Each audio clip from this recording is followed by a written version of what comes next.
Shalom, shalom, bien-aimé dans le Seigneur. Shalom, molinga minankolo. Esika ezomio, shalom. Topesi mbote na kombo na Yesu. Toza évangile sur ce sali. Nga naza évangéliste Ogi. Ntambi, bien-aimé dans le Seigneur. Nous sommes en direct sur le mystère du rocher. Topamboli motomoko oyo. Azoyo kabiso na kombo na Yesu Masia. Topamboli libota moko. Topamboli foyer moko, topamboli mariage moko, topamboli mwana moko, topamboli tata moko, mama moko, topamboli église moko, topamboli mosala nzambe moko. Bref, topamboli tout le monde oyo azoyo kabiso na butu to na poko na lelo. Nzambe akumama, nzambe anetolama, nzambe yende mo keli na nyoso, nzambe yende asimbi bomo ina biso. Toko rappele molinga mina kolo Yesu na époque toujours traversé, dans la période toujours traversé molinga mina nzambe zala vraiment makasi et surtout réconforte toi na oyo nzambe a prometa yo tout ça. Tu es nzambe na biso aza fidèle à consacré, il marche derrière sa parole pour accomplir sa promesse. Alors lelo molinga mina kolo Yesu tolingi peza ko s'exhorter ko simbisa na penza na makambo eza motuya kati na bomo na biso tokoloba plus na oza confiance na promesse na nzambe eloko nzamba loba. C'est vraiment une exhortation kota na mokona lelo la pensée du Seigneur ezanini to ebete zablo ebele nzamba la kayo directement to indirectement elingoloba prophétie na kata Bible wa bengi prophétie par excellence. Eloko moko yoyoka ba prophétisa pona yo, eloko nzamba talisa na ndoto, eloko nzamba loba pona yo, eloko tanga, eloko songolo o joie de la part de nzambe eza lokwa promesse esikoyo ozelaka accomplissement nango. Molinga mina kolo Yesu dolingi vraiment ko exhorter yo oyeba ete biloko nzamba loba aza makoki ya kokokisa yango to bondeli. Le Dieu de gloire, le Saint d'Israël, nous te rendons grâce, nous te bénissons pour ces moments. Sois celui qui nous accompagne dans tous les aspects de nos vies. Seigneur, parlez-nous, édifie-nous, fortifie-nous, consolide-nous. Père de gloire, nous voulons encore élever ton Saint-Nom. Là où deux ou trois sont rassemblés en ton nom, tu es au milieu d'eux. Certes, tu es parmi nous. Manifeste ta puissance, ta présence, manifeste ta grâce, ta compassion, manifeste ton amour. Étends ta main, Seigneur. Que ton Esprit Saint nous conduise, nous dirige. Que ta bonté, Seigneur, nous soit manifeste. Merci parce que tu es Dieu. Ouvre nos oreilles, dispose nos cœurs. Que la parole du Seigneur soit oui et amen. Que tout soit pour la gloire de ton nom. Au nom de Jésus, nous disons amen. Amen, amen. Molinga mina kolo Yesu, nzambe. Apambola yo, tozo sungana, pona oyo etali, confiance na promesse na nzambe. Biloko nzamba loba na bomoi na yo, na bomoi na ngai. To simbaka ke ekokisama. So eza na muto akosaka te eza nzambe. So eza na muto abosa na te eza nzambe. So eza na muto yo ayanga naka makambo aloba te eza nzambe. Alobi dès le commencement j'ai dit des choses qui arrivera. Bien aimé, en français, on ne chante pas la victoire avant la guerre. Mais Nabo Nzambe, Nzamba chante la victoire avant la guerre. Nzamba lobaka déjà qui est kokoksama. Mais bato bakenda bitumba bakenda na 50-50. Tantôt plus tôt. Mais Nzamba za 50-50. Nzamba za 100% alors. Nzamba za mutoyo. Avant makambo isala masalo bijendenge osala. Il est Dieu. Alléluia. Tuyebi. Kubota ma Yesu nzamba loba déjà. Baba prophète. Na ba psaume. Tuyebi esclavagisme yabana Israël nzamba loba déjà. Tawana Abraham. Nzamba tindia le sacrifice à Tumbelembeka. Plutôt Noé. Si vous voulez dire, c'était Noé. Bien aimé le Seigneur, biloko nyonso nzamba loba, ninga lobi na Josué, parole morote nzamba loba etikala sans effet. Oh nzamba loba koksamaka. Alors promesse o nzamba pesa yo, molinga mina kolo J'espère qu'on fera la matoi. Au baksa masusu na kondiba Parce que confiance dans Nzambe, ça incite notre foi. Et puis ça la foi dans biso sous ma kasi, bien aimé dans le Seigneur. Vous devez mingi, Nzamba la kabiso, mais toujours mon angote, pour foi c'est koufa. Tolingi ngana yo lelo foi na biso za renforcer. Foi na biso za régénérer, foi na biso za restaurer. Tolingi ngana yo, foi na biso ezonga pena ne bana ba ko zénith. Na top. Ezapela siko esengeli. Pour bolamu na Nzambe. Et koksa makati na bomo na biso. Moninga mina ko Yesu Nzambe après ça ba promesse bidonté, après ça ba promesse. Non. Dieu donne des promesses. Oyo, aibika okoksango. To simba peut-être ya kiki ba moto ko utiliser Nzambe aza to ko benga ye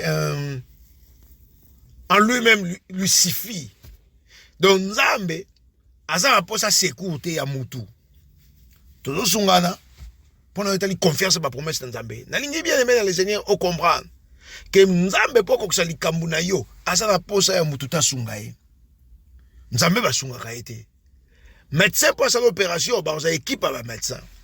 Avocat parfois so ba kango est compliqué, ba on a équipe à avocat. Ni Jesus. Biloko ebele na ba domaine na ba vie na biso soki mambo est compliqué, muto osenga secours, na keluka spécialiste, na keluka muto ayebi penango, na keluka pena pédiatre, na keluka. Et docteur, so que pas docteur, ba docteur ba ça ba généraliste. So comme na pomo songolo, atindo pas ophtalmologue, atindo pas gynécologue, atindo pas la spécialiste. Mais ben Nzambe aza spécialiste na tout. Alors Dieu n'envoie jamais ba na yeba kendisika mo songolo. Et Dieu ne dit jamais que makamonga okokangote pour appeler ça une promesse et puis à lembi et dépasser. Non, il n'a jamais été dépassé par les événements. Dieu n'a jamais été dépassé par les circonstances. Et on a toujours ça mutu moko si ko zami na ba promesse na Nzambe Nzamba pesa yo. Et loko tanga la Bible va que ba Christ nde ba ko zo ba promesse yo. Bien mais vendre la ba promesse wana. Ça s'accomplira. Alléluia. Ce qui verset toko tanga eko simba biso. Ezaka verset to yebi, yango des affaires to tanga ka verset moko, mosusu ba dokeleka likolo. Et simba biso penza na kati na bomo na biso, c'est Habakkuk. Tu lis biso chapitre 2 verset 3. Et simba biso molinga mina kolo Yesu pour te comprendre bikamo na Nzambe. Tu comprends les biloko Nzamba salaka na bomo na biso. Nzambe na biso akosate, bien aimé dans le Seigneur. Nzambe na biso abongwa la kate, Nzambe na biso ala la kate, Nzambe na biso animba kate. Nzambe na biso aza un papa responsable. Lingiza to parti na biloko yake Nzambe aza le vrai responsable na kati na bomo na biso. Nzambe oyo akela yo, Nzambe oyo akelanga, bien aimé dans le Seigneur. Aza na monde entier na maboko na ye ndenge Bible lobi. Eloko aza na monde entier na maboko na ye. Eloko moko te ko glisser Nzambe, eloko te, alléluia. Eloko te ko glisser Nzambe. Eloko te ko lekela Nzambe, ke eloko moko lekeli ye akoki ko soute, a abandonner ou a pesio solution mususu que non bon ngana ko gite me kende ici. Non, Dieu n'est pas comme ça. Habakkuk chapitre 2 verset 2 na 3. Alors l'Éternel m'a adressé la parole et il dit: écris la prophétie, grave-la sur des tables afin qu'on la lise couramment. Bien aimé dans le Seigneur, tozo bisayo et loko nzamba loba na bomu na yo, koma yango na mire, koma yango na ndaku na yo, koma yango na chambre à coucher, koma yango na voiture na yo, koma yango bisika nyonso, et bref, koma yango na motema na yo, puisque ba kozo motema na yo te. Et motema to be motema physique te, c'est le cœur spirituel. Ezaka wapi na kata molimo. Alléluia. Parce que motema physique eza na nzoto. Et esika mozongolo na partie gauche, na partie na central, na centre ya kota ya tolo, mais motema spirituel eza na spirituel. Pas c'est invisible. Alors, comment yango na kati ya motema spirituel? Ndenge nzamba yebisi ya bakuku. Comment yango? Afin que bana na yo bato bakoya batanga yango. Molinga mina kolo yo subidaka na nzambe soki nzamba pesi promesse comment yango. Il y a des gens qui ont manqué la promesse en nzambe, plutôt accomplissement promesse en nzambe, puisque ba koma qui promesse en nzambe te. Soki muto ayebisi yo que nako pesa yo $100. Molinga mina kolo yesu soki yo tiango à cœur et que komi mukolo boyo kanaki oke senge $100 a pesi yo te aza farceur. Mais ce que tu as à cœur te o komi mukolo fo seng o a pesi $100 yo ke senga no yete. Et puis elle est qui mikolo bokutani o lobi no ayebso mais yo toyo kanaki lundi falo senganga. Ou senga kite pourquoi? Parce que o check yango à cœur te ozoki muto wana tantôt plus tôt akoko pesa yo te donc ça y sûreté. C'est ce qui se passe biso pe na nzambe. Tant musu mangamso nzambe tozo yango à cœur te po toza sûr na nzambe te. Alors to ko impliquer vraiment Hébreux chapitre 11 verset 1. Et c'est ngeli penza molinga mina kolo yesu pour confiance na promesse na nzambe o eza titre na biso to thème na biso o vivre bikamo na nzambe o za la pena na confiance ya promesse na nzambe et c'est ngeli foi nde sala. Molinga mi soki foi esali te oza jamais na confiance na promesse na nzambe. Orondima jamais biloko nzamba lobe okokisama. Nzambe na nguya molinga mi na kolo yesu. Il n'est pas une statuette. Il n'est pas un homme. N'est le nombre. En lui, il n'y a ni ombre de variation ni changement. Dieu ne peut jamais koloba makambo et puis mukolo moko abino ba promesse on appelle ça pe na longo liang. Oui, Dieu dit parfois dans sa Bible loin de moi ou loin de toi mes promesses. Mais le baron a cadre ni. Puisque Dieu ne change pas. Nandem no sa ke ba promesse nzambe longwa. Ya on to bi ba promesse nzambe po koksama. Et ça oui et amen en Christ dit Paul. Ma promesse nzambe po koksama fonga za na kondima. Foi, c'est la première condition. Condition sine qua non, c'est la foi. Alléluia. Abakou chapitre 2 verset 2 alobi awa koma yango. Est-ce que okoma ba promesse nzambe? Biloko nzambe aloba la vie na yo koma yango. Bien maintenant s'exhorter. Yo exhorter nga pe na exhorter yo. Est-ce que ma promesse nzambe aloba na vie nga na koma yango? Est-ce que ma promesse nzambe aloba na vie na yo okoma yango? Est-ce qu'on bomba yango? Est-ce qu'on dit maka yango? Ma promesse ça fait 20 ans. Est-ce qu'on dit mango kaka? Tous les chrétiens capables de dire ma promesse nzambe na 2 mois. Peut-être na 1 semaine. Peut-être na jour moko. Ba chrétien musu toza capable ko ndima ba promesse nzambe tant to côté l'église to moni nguya na nzambe biso bengaka nguya bat bazo kweya mouvement moko zo salama to moni après to ndimi nzamba salaka mais soki kaka mamango pe sili nango to zongi na ndaku to bosani ke nzamba salaka moninga mina koleso to zo sungana ndima nzamba salaka na pasi to na bisengo na ndima nzamba salaka na situation zo kuta nango parce que nzambe wana tango balobi asalaka moninga mina kolo yesu elingo loba ako permettre makambo belé poko sala na ye emoni sama na kati ya bomoi na ngai. Dieu permettra parfois, situation elekelanga, elekela batamokili, elekela même bas spécialiste, pourtant il y a au sala. Même les spécialistes disent que c'est seul Dieu. Si mais loko nzamba sala biloko mikete na sens il y a ndenge biso to rango que makamoko on dirait ça paraît un peu petit. Non. Dieu fait des grandes choses. Yango moni na bato yo bayebi nzambe malamu bato batambola na nzambe nzamba permetaka passer comme extrême na lingi loba amen bato batambola na nzambe frère nzamba lingi témoigner comme munene au fur et à mesure situation ezo koma makasi au fur et à mesure peut témoigner zo ya munene. Alléluia. Dieu est un Dieu grand. Azan nzambe oyo tellement il est fort, tellement il est puissant, alingi peut témoignage na yo est la puissant. Alléluia. Yanga lobi na bakuk koma yango na verset de lobi car c'est une prophétie dont le temps est déjà fixé. Elle marche vers son terme et elle ne mentira pas. Si elle tarde à temps là, car elle s'accomplira à coup sûr ou elle s'accomplira certainement.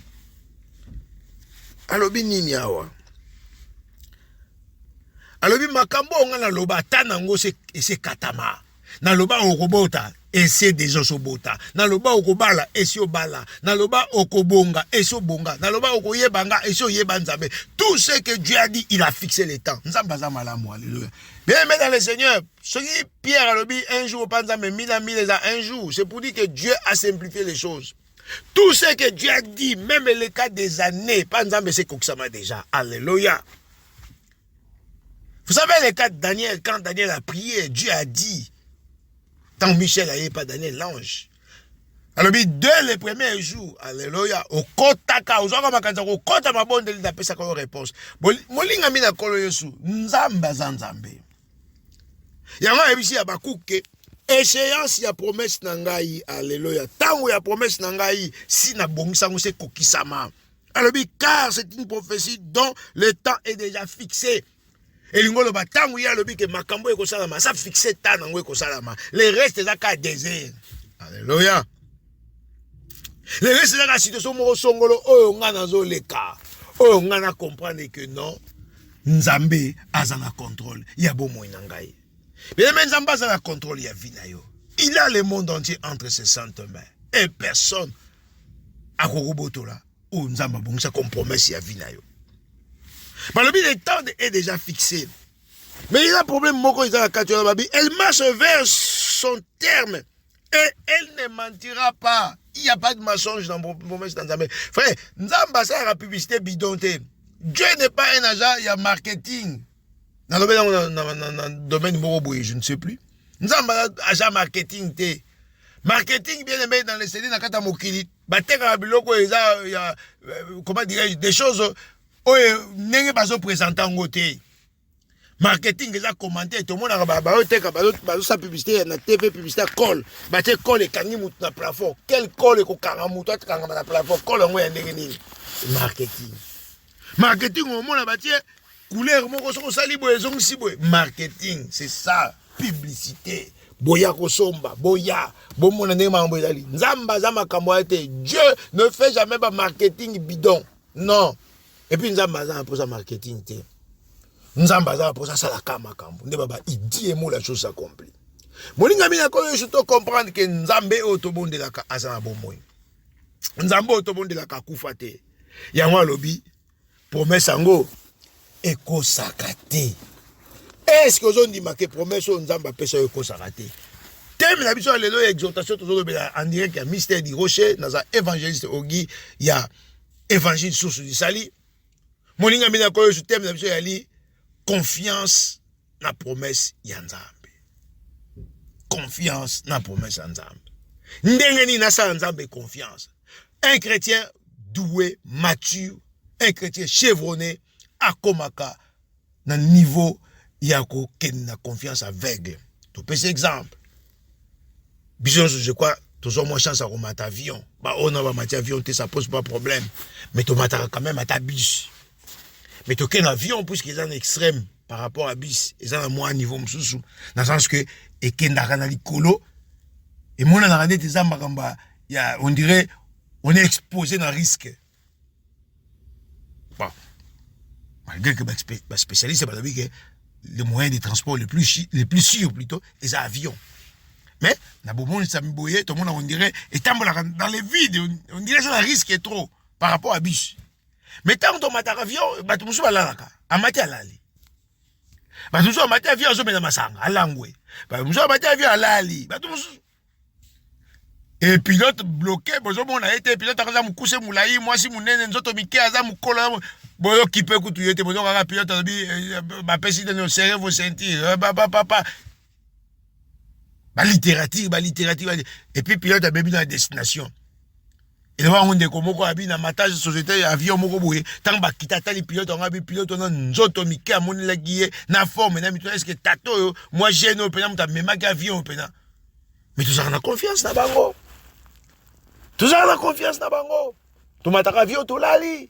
8h, 10h, bah nous voyons à 15h, bah on va kena ba Manila, la Philippines, New Zealand, Nouvelle-Zélande, Nouvelle-Calédonie, bah tout va kena ba Australie, 15h, 18h vol, bah vanda kaka.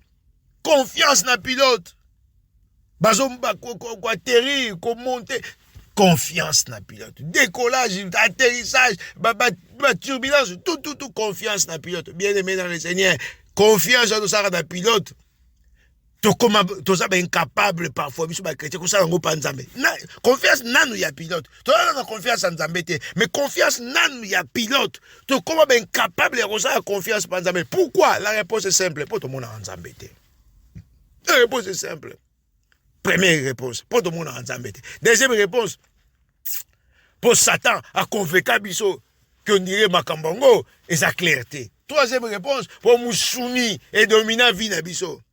Quatrième réponse, pour tout le monde, ba déception na makambo nzambe. Cinquième réponse, pour tout le monde confiance, il y a basal dans nzambe.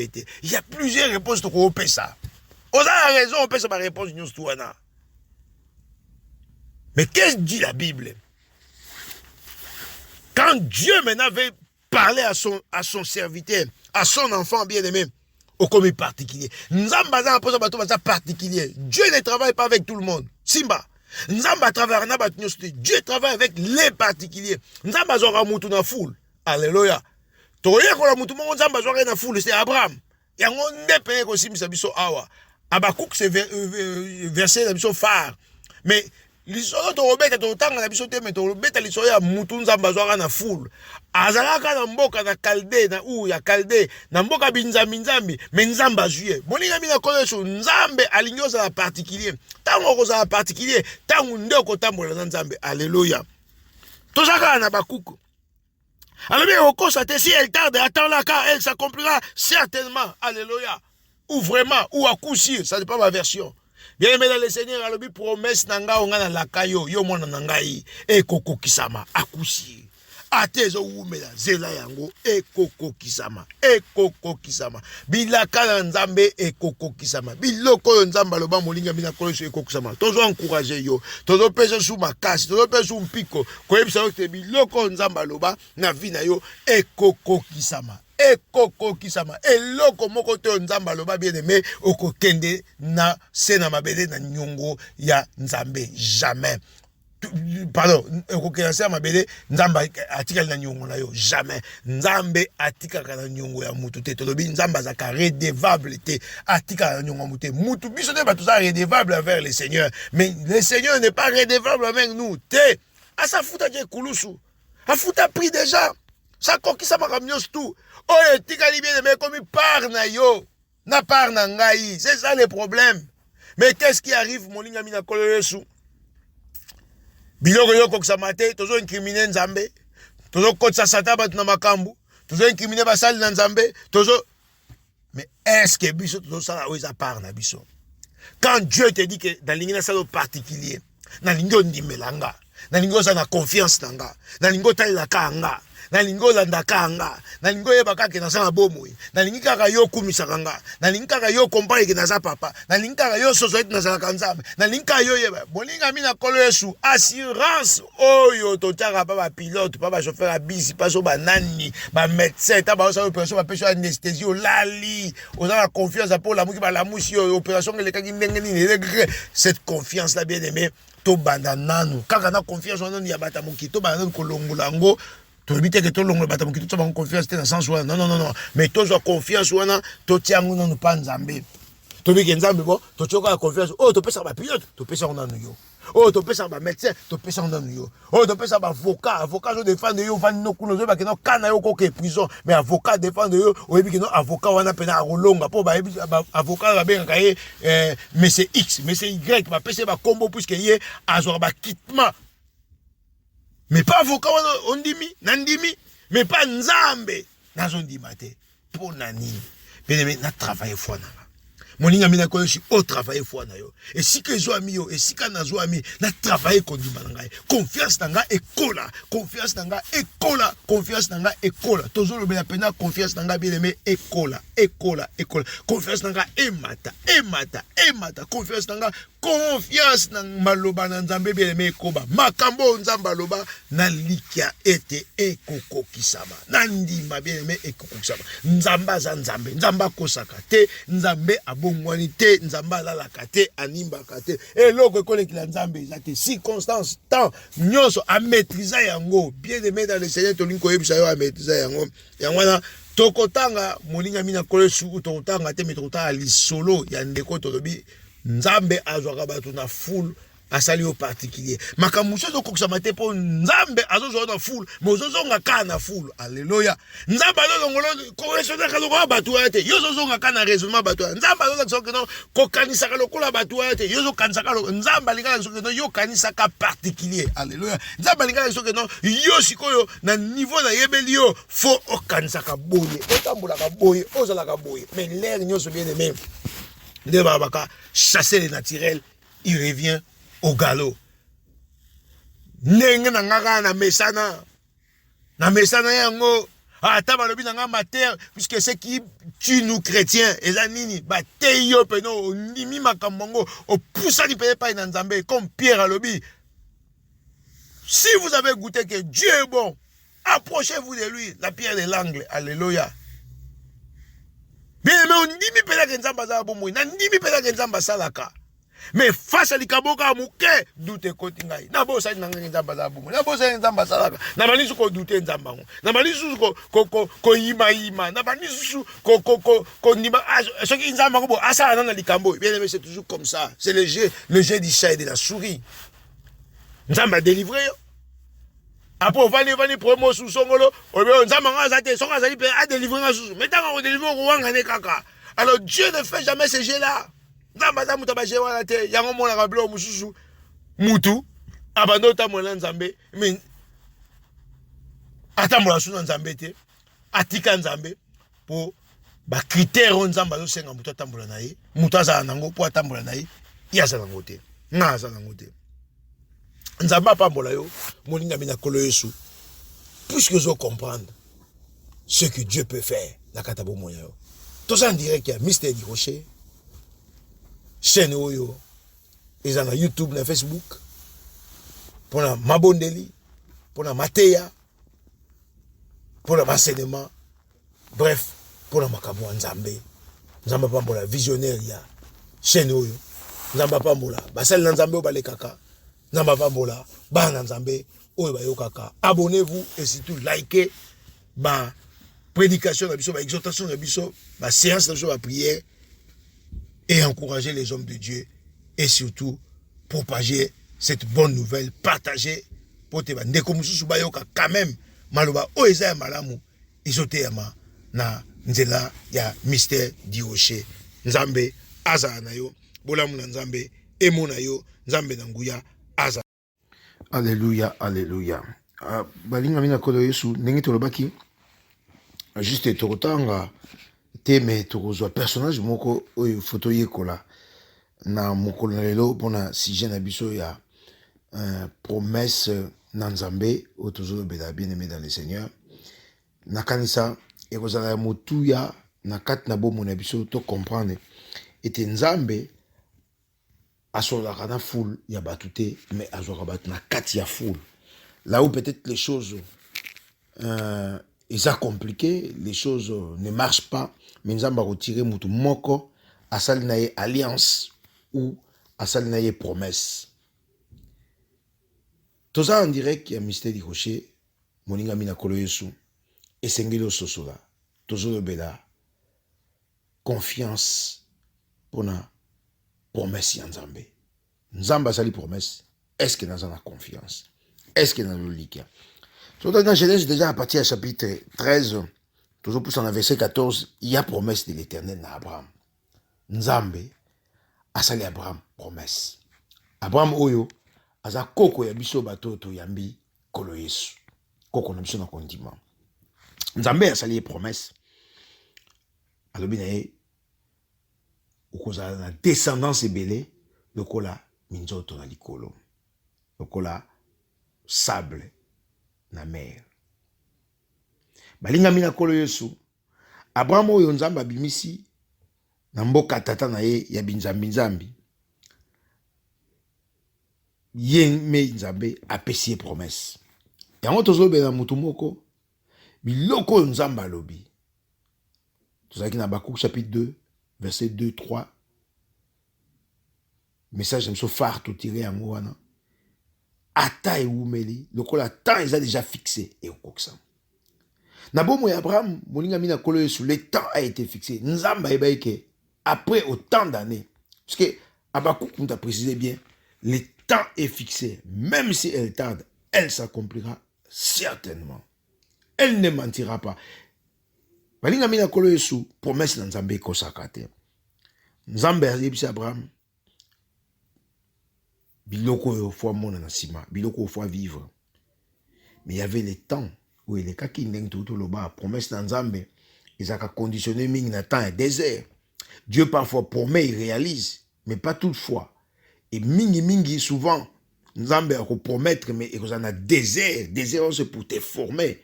C'est pour comprendre qu'est-ce qui se passe en toi. C'est pour qu'il y ait développé confiance aux gens dans Nzambe. Nzambe a ce qui est-ce que ont dit ma promesse à Pesakio. Abraham, le verset 14, Azaki, à Longi, et puis à Pesidim, la Melchisedek ou Melchisedek.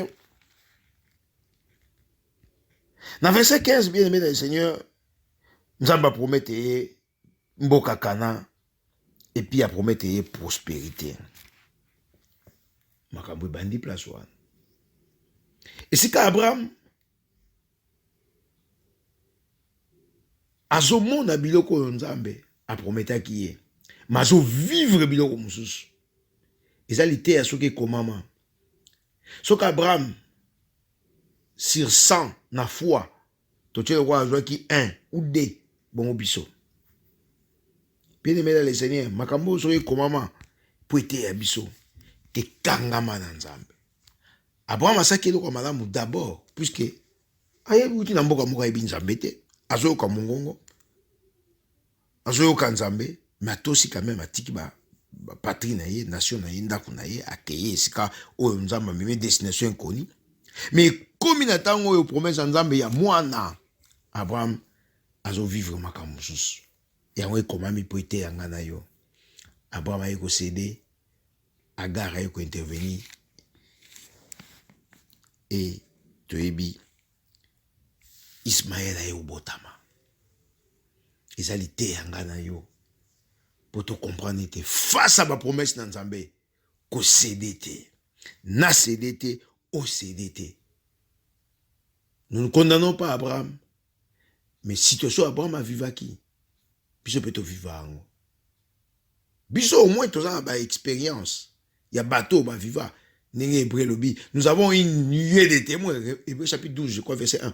Nous avons une nuée de témoins. Et ça a battu belé au bazar de témoignage. Mais attends, Abraham, il n'y avait pas de nuée de témoins. Jacques, moi, pas si.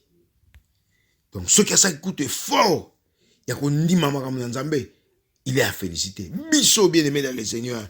Tout le monde a biloko Nzamba loba. Tout le monde a baton suba yoka na baton yoba prophétie. Baton suba vivant na songe, na vision, mon a biloko Nzamba laksaye. Mais nous ne croyons pas à ces choses.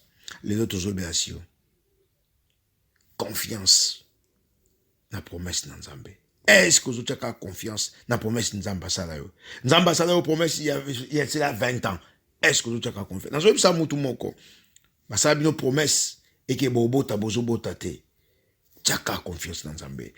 Nzamba Salayo promesse est na ko guérir yo. Je suis l'Éternel qui te guérit. Jehovah Rapha. Moi je la ka guérité. Tu as confiance dans Nzambe. Confiance dans Nzambe dépend de la tente, la circonstance, na événement puisque lui il est le maître. Il y a beaucoup à nous. Mais confiance dans Nzambe, bien aimé dans le Seigneur, celui qui a fait la promesse est fidèle. Nous avons crié, c'est pour cela que nous parlons. Molingamina kolo yesu, biloko Nzamba loba, eko kokisama na kat na bomo na yo. Nzambe akokosa mukolo moko te. Abraham a eko cédé, kondimane et lâché, a cédé la demande à moi si, aboti Ismaël. Mais Nzambe loko aloba, Habakkuk chapitre 2, versets 2 et 3. Cette promesse ou cette prophétie ne mentira pas. Elle s'accomplira certainement car l'échéance ou le temps est déjà fixé. Tant il est déjà fixé, oyo mwana promesse fo abotama nazoyebisa mutu moko eke nzambe na nguya afixa ta moko na bomoi na yo ete eloko oyo akana apesa yo aopesa yango. Dieu veut d'abord te former, il veut d'abord t'éprouver, me former et ensuite me faire du bien. Tika bola muna nzambe ebila bomoi na yo, tika pa ozali nzambe na nguya mona yo, nzambe na nguya kutana na yo, promesse na nzambe ezala réalisable na kata bomoi na yo. Bien aimé dans le Seigneur, ce que okomi ko croire ma nzambe na dimension mususu olongwe na promesse nzambe okomi na accomplissement. Ba nzambe ebele tout ça na promesse na nzambe. Ça fait longtemps on est toujours dans la promesse, dans la promesse, dans la promesse. Mais Seigneur de tout vivre accomplissement. Pourquoi? Parce que nzambe alomoni toujours comprendre. Yango bana Israël na désert ezali passage. Des tout cas pour bakende. Mais puisqu'ils n'ont pas compris 40 ans. Moninga mina kole ceux qui comprennent que ceux qui ne comprennent que Dieu va permettre que na redouble la classe, na reprenne la classe jusqu'à ce que je vais comprendre. Et au monde nzamba pesinga ba promesse na ngai to accompli ba promesse na ngai. Tika nzamba accompli ba promesse na yo.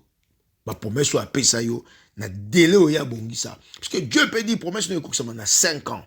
Mais ceux qui foi dans les dans 5 ans, ceux qui confiance dans les dans 5 ans, Dieu peut allonger ça. Dieu peut retarder ça. C'est pas parce que Nzamba changera. Délai en Nzambe, et ça dépend de bien-aimés dans le Seigneur, na confiance en Nzambe. Ça dépend.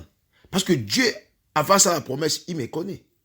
Il dit que Mouto, ça a confiance. Des totos, il y a pilote.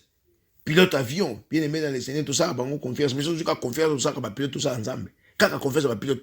Tout le ça coûte une dose. Kaka confiance à pilote. Nzambe a pas mbola yo molinga mina kolo yesu. Parce que vous comprenez que c'est ça Nzambe confiance. Il est le dernier rempart. Il est le secours qui ne manque jamais au moment de la détresse. Il est la solution. Molinga mina kolo yesu. Pensez à Nzambe le zaki. Nzambe a pour ça na sale confiance. Asa pour ça au sale confiance. Sala et confiance aveugle. Confiance en Nzambe et ça la preuve té nazo luka ba preuve palpable. Non, confiance en Nzambe, tu ne vois rien et ben rien mais tu es confiant. Vous êtes toujours confiant que Nzambe nanga ko sala. Et nous parfois c'est la théorie Nzambe nanga ko sala mais la quand Dieu nous trouve vide. Bien aimé, c'est que nous parlons, c'est que nous devons être bien aimé, c'est pas l'extérieur, c'est l'intérieur. L'homme fait, c'est l'intérieur. L'homme chrétien, c'est l'intérieur. Un chrétien renouvelé, un chrétien mature, c'est l'intérieur. C'est tout le bas parfois, on est là capable à parlementer des choses. Mais face à je sais pas, face au test, face au désert, bien aimé, tu abandonnes. N'habite yo ko abandonner, ngana ko abandonner pour makamba Abraham, exauté ayo. Ezoté yangai. Alléluia. Nzambe na biso akubama. Bien aimé, c'est dans verset 17 tout dans Genèse chapitre 17 tout dans Kaba chapitre combo Abraham a changé. Nzambe a changé combo. Et dans 17 kawana, il y a la circoncision. Et dans 18 bien aimé dans le Seigneur, il y a la rencontre. Alléluia. Nzambe na Abraham. Alléluia. Tout le monde Nzambe. Bola munaye. Simbe loko. Nzambe so asali o promesse. Akobando yaka ko rappelaka yo. Na mateya, na noto, na prophétie, na vision, na moyen belé. Parce qu'il nous parle tantôt d'une manière, tantôt d'une autre. Nzambe asala promesse, la promesse pratique naye. Sokito na kolemba, sokito kolemba. Mais tant Nzamba sa la promesse, oromona bazo te ya makambo oyo balobaka na yo na mosali na Nzambe moko, to na mwana na Nzambe moko oyo mutazo te yokuta yebite, mais le même chose, les mêmes mots.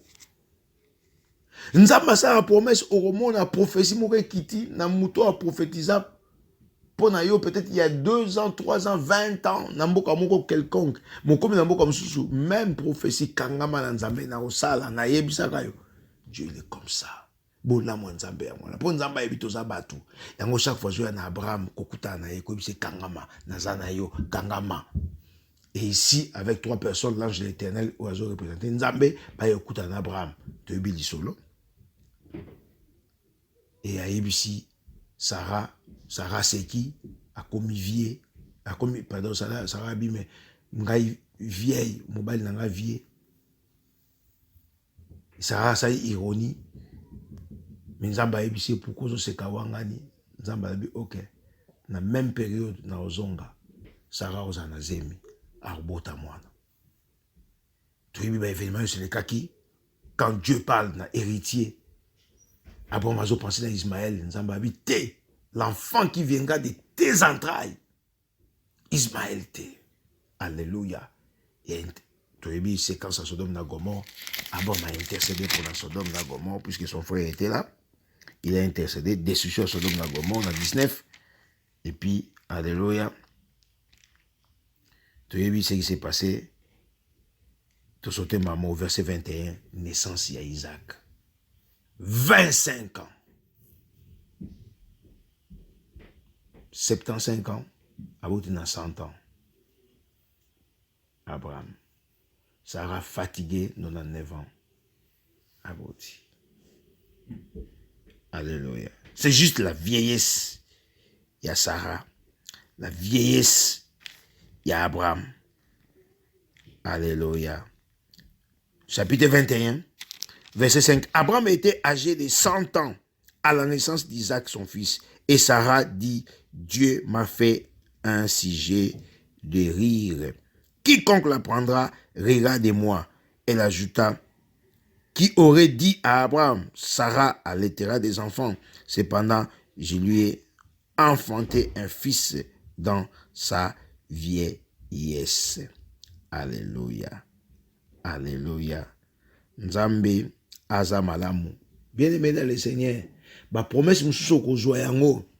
Nanya kondimake yo kozwa yango. Qui croira ou qui peut croire? Ba promesse mususu bien-aimé tango ko s'accomplir. Même yo moko kutondi masute. C'est comme si tu faisais un rêve. Ba promesse mususu molinga mina kolo yesu. Tango ko simba yo kutu oyebate. Et ça bato mususu aluka visa poto ayebate akenane kutu quelque part. Ba benye que visa no bimi. Et pourtant ça fait des années. Et ça bato mususu aluka libala ayeba kutu te. Ça fait des années. Ba yebise no mobali moko boye. Atini mutu moko songolo. Aya koluka yo puisque alobaki bandakala akobala yo bien aimé ça la makambo ebele oyo kokokisama tangu kutu yo kozela te promesse na Nzambe ekokokisama. Habakkuk chapitre 2 verset 2 na 3 écris-le tolobaki koma yango na motema spirituel koma yango na kata spiritualité na yo et que biloko Nzambe aloba ekokokisama. Tout ce que Dieu a dit finira par s'accomplir. Alléluia. Ya mwana Marie ayeba ko répondre ange ou ange parce que na Marie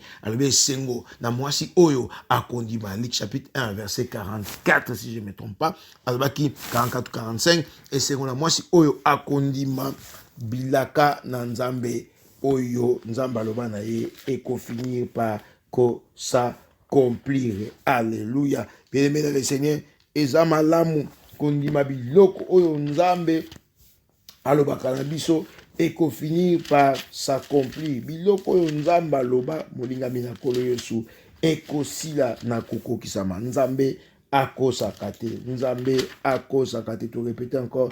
Nzambe akosaka te. Nzambe akosaka te. Nzambe akosaka te. Nzambe na nguya aza na bomoi. Nzambe na nguya aza Nzambe oyo asalaka. Abongisa plan moko pona bomoi na yo et plan ya bonheur, plan ya paix, plan ya joie. Biloko ozo vivre molingami na kolo yesu eza nanu ba avangu. Biloko ozo mona tozo yebisa yo simbama eza nanu ba avangu. Dieu ne peut jamais permettre au vivre souffrance si souffrance. Dieu ne peut jamais permettre souffrance na yo eza éternelle. Dieu ne peut jamais permettre au lelaka au contenu kolela tandis que na foi na confiance. Non. Bien aimé ceux qui to kolelaka parfois comme la kabiso c'est puisque nous n'avons plus la foi, nous n'avons plus la confiance. Tout ça sur la confiance à maloba Nzambe te. Et ça lokola mutu tolobi que non avion ça la turbulence yo na kata avion au comment déranger boté au comment déranger batinoso mais bato ba okamwa.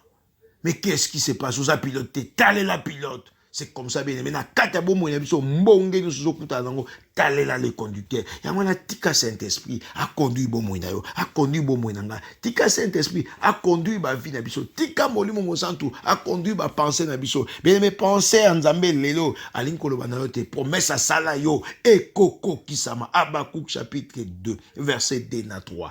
Ekoko kisama yo koma ya mona motema. Rappelez Nzambe, na rappeler Nzambe na bon moinanga. Face à la souffrance, crie à l'Éternel. C'est pas au gang le la o paniquer. Loba na Nzambe yo lobaka. Biloko Nzambe atalisa yo promesse na Nzambe et comment par prophétie par excellence na kata Bible bien aimé Nzamba comment promesse na Nzambe ba yebisa yo basali na Nzambe basala yo prophétie biloko muso mona ngo na ndoto biloko muso viva yango biloko muso Nzamba la tsona ba nenge la tsaka ba tu bien aimé muto ça nenge Nzamba la tsaka nenga lobela kae tu as vu ça mais au bungisi kondima au kwei na kondima bien aimé le Seigneur ko kwei na kondima te ce qui m'a Abraham et comment et qu'Abraham quelque part il a failli il a été fauché dans kata mission na ye c'est puisque Nzamba na pour ça a instruit biso à l'acceptation que non faites comme Abraham mais awa bosa comme Abraham te bino bozo mona vous avez une nuée de témoins vous avez compris que oyona loba e koksama puisque Dieu a dit à Abraham que tala likolo abimisi ele tala minzoto na likolo descendance bakoza comme ça nakoko kisa yango mais Abraham azotala par quel mécanisme nga vie mais ozomi tuna par quel mécanisme nga kutu kitoko te nga kutu na yebanité bakobalanga ndenge nini nga kutu ba docteur balobi nga kutu ba avocat nga par quel mécanisme bien aimé manga Nzambe za kana mécanisme et Dieu n'a pas to baki ne bandeli Nzamba za pour ça que non aluka ba pesa ye tonga ba pesa ye je ne sais pas ba pesa ye ba instrument ba pesa ye ba loi ba pesa ye je ne sais pas ba pesa moyen de transport Nzamba za kana pour ça ba bloquer il dit un mot la chose s'accomplit bien aimé il est Dieu notre Dieu il est merveilleux le Dieu que nous servons il est merveilleux ya mwana to bonde là avant tout ça to bonde là molimo na Nzambe asunga yo bien aimé dans le Seigneur les ozolingo abandonné molimo na Nzambe kolinga te promesse Nzambe komina e kokisama yo o abandonné promesse Nzambe komina suka e simba yo abandonné kolinga te bien aimé dans le Seigneur kangama na Nzambe na kangama na Nzambe o kangama na Nzambe to kangama na Nzambe Nzambe wana atambola kasima maloba na ye po kokisama promesse na ye aza Nzambe aza fidèle aza fier aza Nzambe kombone alingaka te sambo aza Nzambe alingaka te ba confondre na Nzambe bikiko aza Nzambe oyo alingaka te bato ba keno akosaka biso aza Nzambe atikaka na nyongo mutu te aza Nzambe makambo loba kokokisama te attendez te nele makambo Nzambe aloba et ko finir par s'accomplir puisque à ça fixe temps na kata vina yo na kata vina Nzambe fixe temps na promesse mo songolo abongisa temps abongisa que non et kokokisama na moyen boye na ndenge boye aza na posa te yo laksa ndenge kokokisama ne dicte pas Dieu oui c'est que et que nango boye ça non tika Nzambe tikila ye volant tikila ye makambo so tikila ye contrôle azo possession azo contrôle a diriger vinanga et kokisama ndenge ni c'est son problème et kosama c'est son problème et kobana c'est son problème azanzambe il appelle à l'existence les choses qui n'existent pas azanzambe na kata vina yo Dieu veut changer quelque chose maintenant là Nzamba linga changer loko mo na kata vino tant ozo comme Nzambe ton cœur là-bas ton cœur commence à battre yango moko presque oyebi que non bazo rappeler nga promesse nanga alléluia tikate Nzamba rappeler promesse na yo tikate Nzamba rappeler ça na confiance na promesse na Nzambe likia na promesse na Nzambe kangama na promesse na Nzambe ate ubeli ate commission ni bien aimé accroche-toi na promesse na Nzambe alléluia toujours ça Saint-Esprit merci parce que zo sunga biso to s'accrocher na promesse na Nzambe si vous allez le pambola molimo na Nzambe molimo na nguya apesa o makasi o s'accrocher na promesse na Nzambe et si vous allez le pambola molimo na Nzambe apesa o makasi Saint-Esprit donne la force molimo na Nzambe pesa makasi na s'accrocher o s'accrocher bo s'accrocher to s'accrocher molimo na Nzambe to simama na promesse na yo molimo na Nzambe molimo na nguya molimo na Nzambe pesa biso makasi to simama to lemba te to pengwa te to abandonner te to alléluia to douter te pesa biso makasi promesse nyonso alléluia promesse ndeko na nga libala promesse ndeko na nga ya guérison promesse ndeko na nga ya solution ya musala promesse ndeko na nga ya élévation promesse ndeko na nga ya kokutana na yo promesse ndeko na nga ya koyeba yo promesse ndeko na nga Seigneur ya excellence promesse ndeko na nga ya prospérité prospérité, à longévité, promesse en décollangaï, Seigneur, alléluia, aux anzambo, salaka, aux anzambo, salaka, nzambe, bondela, bondela, bondela, nzamba, zokoksa, nzamba, zokoksa. Lelo azokoksa lelo lobi te nzambe azokoksa alobi écris cette vision, alléluia, afin que tes enfants les lisent, alléluia, écris cette vision, écris comment yango na motema na yo ke nzamba kosaka te et que nzamba salaka nzamba bongwante comment yango na motema na yo, bien aimé, comment yango grave toi dans ton, grave ça plutôt dans ton cœur, grave ça dans ton cœur, grave yango comment yango pena na encre moko indélébile, alléluia, o mutako effacer te encre indélébile mutako effacer te koma yango, alléluia, loba nzambe na komi promesse na yo, alléluia, mutako effacer te bien aimé mbonge mupepe mai, alléluia, dizabulu ba démon ba effacer promesse nzambe te na kata bomoi na yo, bondela loba promesse nzambe ba effacer yango te, loba promesse nzambe na bomoi na nga ba effacer yango te, resoko mayaga kurabe la kote sinda lulo ya bakore ndala bosoko yanda yeko ibaba, alléluia, loba promesse nzambe muto a effacer yango te, muto a effacer yango te, muto a effacer yango te, jamais muto a effacer promesse nzambe et comme na marqueur indélébile muto a effacer yango te na kata motema na yo promesse vande comme bebota mbuma, alléluia, ebota mbuma, ebota ma confiance, alléluia, alléluia, promesse nzambe bilaka ne pour la kate ave akana promesse ta ya ave akana promesse ta ya pour son accomplissement, alléluia, azanzambe tellement nzambe au-dessus de tout, il est souverain, alléluia, mais banda ko telemela nyonso satan azolinga melisa yo, telemela nyonso za moyini do ba za la place te kata buka bwaka tindika, alléluia, nyonso ya négativité, ya scepticisme, ya pessimisme, tindika, alléluia, et là monsieur ko ya ko cha doute, et ko ya ko longola yo promesse nzambe, et ko ya ko longola espérance, et ko longola foi, ko longola conviction, tindika, et que le musique loin de toi, loin de nous, alléluia, loin de nous les doutes, loin de nous les trafics de pensées, loin de nous, alléluia, l'incrédulité, loin de nous, alléluia, loin de nous, alléluia, et donc monsieur ko discréditer nzambe pa ina yo, alléluia, et ko longola confiance nzambe pa ina yo, puisque au moment la cause a décide, alléluia, déception pa nzambe za la kate, alléluia, za la kate, Dieu ne déçoit jamais les siens, il ne déçoit jamais les siens, alléluia, ce qui nous a pas permis tes problèmes, c'est pour une leçon, frère, et c'est pour une leçon, sœur, alléluia, pambola, lobanzambe merci, au permettre qu'à temps et circonstances, lobanzambe merci na pambolio, lobanzambe merci, zona le kumu, kumama yo neto na lobanzambe merci. Et le roi Abasantu, les rois des rois, les seigneurs des seigneurs, Pambola Nzambe, Moutumoka Pambola Nzambe, Tokomina Souka, Moutumoko Pambola Nzambe, Loba Nzambe, merci pour notre promesse. Loba, j'ai eu ma promesse. Alléluia. Loba, j'ai eu ma promesse. Loba, j'ai eu ma promesse. Loba, j'ai eu ma promesse. Déclare. La mort et la vie sont au pouvoir de la langue. Déclare. Loba, j'ai eu ma promesse. J'ai eu mon enfant. J'ai eu mon mariage maintenant. Oui, je suis guéri maintenant. Alléluia. Je suis libéré maintenant. Je suis sauvé maintenant. Alléluia. Je vis le Seigneur maintenant. La main puissante de l'Éternel agit dans ma vie. Allah Souka, Lendo Lobosaka, Meya Kora, Bela, Soukinda, la Korobosoka. Alléluia. Gloire à toi, Seigneur. Gloire à toi, mon Dieu. Gloire à toi, mon roi. Gloire à toi, les rédempteurs. Tu te lèves. Gloire à toi, Seigneur. Gloire à toi, Seigneur. Désert, Seigneur, et comme Souka. Nakatisi désert. Alléluia. Au Fongoli, mer rouge, Seigneur. Nakatisi, Seigneur. Na vivre, papa. Na quantité promise. Bilaka na yo na vivre. On a simbi bilaka na yo. Alléluia. Na pambolio, na commission, na netolio, papa, aux Nzambe, au kotika Nzambe, et longa na ba santu zayo. Mosungi mosiko li moyenge ben. Joa le kum papa. Merci papa pour la nengo sanksibiso. Merci pour le bébiso. Merci pour convaincre mes thèmes. Merci pour toucher ma pensée. Merci pour sikoli au kangoli. Merci pour l'obéli. Pambola Seigneur basali nyoso na mystère du rocher. Pambola les visionnaires. Pambola bana yo. Pambola motoyo sozo landa biso. Bula muna yo papa ebila bomo ya biso. Oya lembi la promesse na yo. Pesa makasi, azala consolidé, azo force, abanda suko kima, la vitesse moko papa extraordinaire. Alléluia. Merci Jésus pour saluer kamo akatabo mon abiso. Merci Seigneur pour koksi aminene. Tikate bolamu ebila bo mon abiso. Pambola moto zo le ka désert, azala na yo, azala yemeite, soutenir ye Seigneur. Simba ina loboko akomate na suka. Merci Seigneur. Il te yoka et comprendre. Mon témoin kondima et salela. Aux Nzambe, au kotika Nzambe. Na kombola Yesu Masiya to pambolio. Pito lobi. Amen. Bye bye.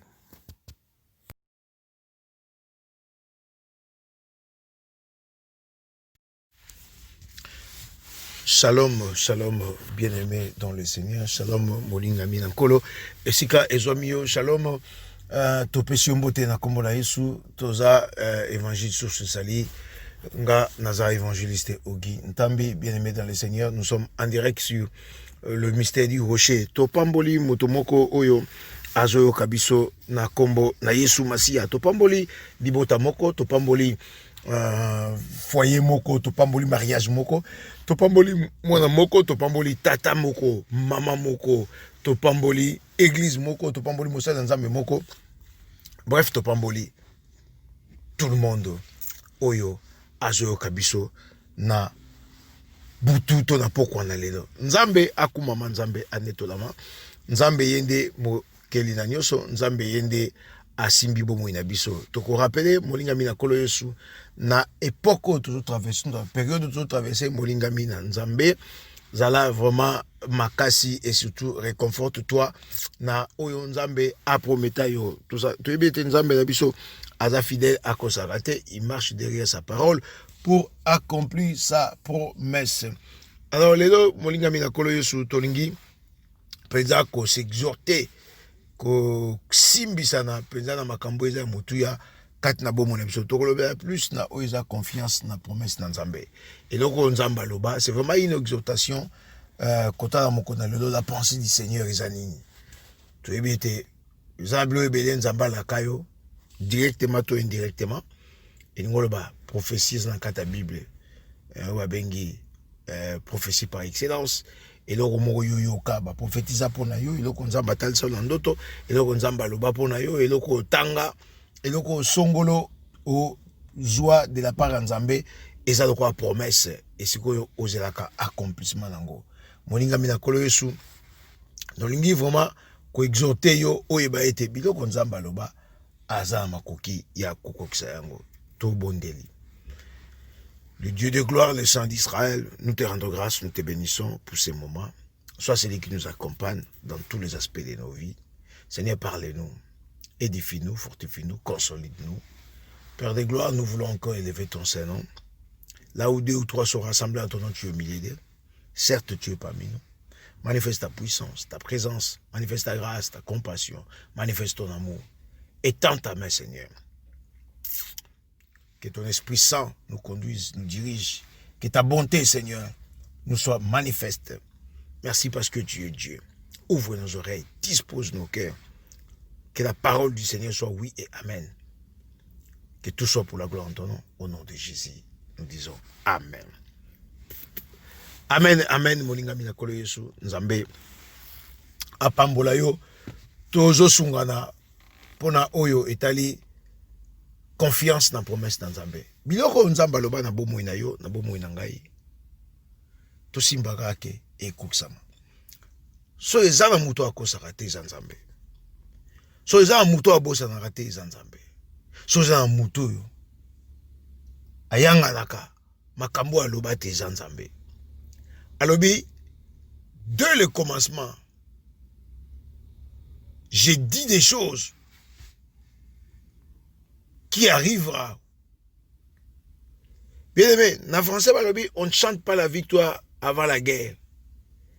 Mais Nabo Nzambe, Nzamba chante la victoire avant la guerre. Nzamba lobaka déjà qui est kokoksama.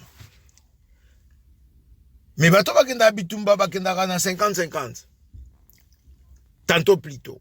Mais Nzamba za 50-50. Nzamba za 100% alors. Nzamba za mutoyo. Avant makambo isala masalo bijendenge kozala. Il est Dieu. Alléluia. Tu yebi. Kubota ma Yesu nzamba loba déjà. Baba prophète. Naba psaume.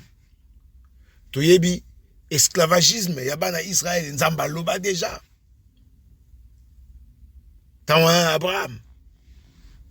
Nzamba tindi a sacrifice à Tumbelembeka. Plutôt Noé. S'il faut le dire, c'était Noé. Bien aimé le Seigneur, biloko nyonso nzamba loba, ninga lobi na Josué, parole morote nzamba loba etikala sans effet. Oh nzamba loba koksamaka. Alors promesse o nzamba pesa yo, molinga mina kolo Yesu. J'espère qu'on fongola matoi. O baksa masusu na kondiba. Parce que confiance dans Nzambe, ça incite notre foi.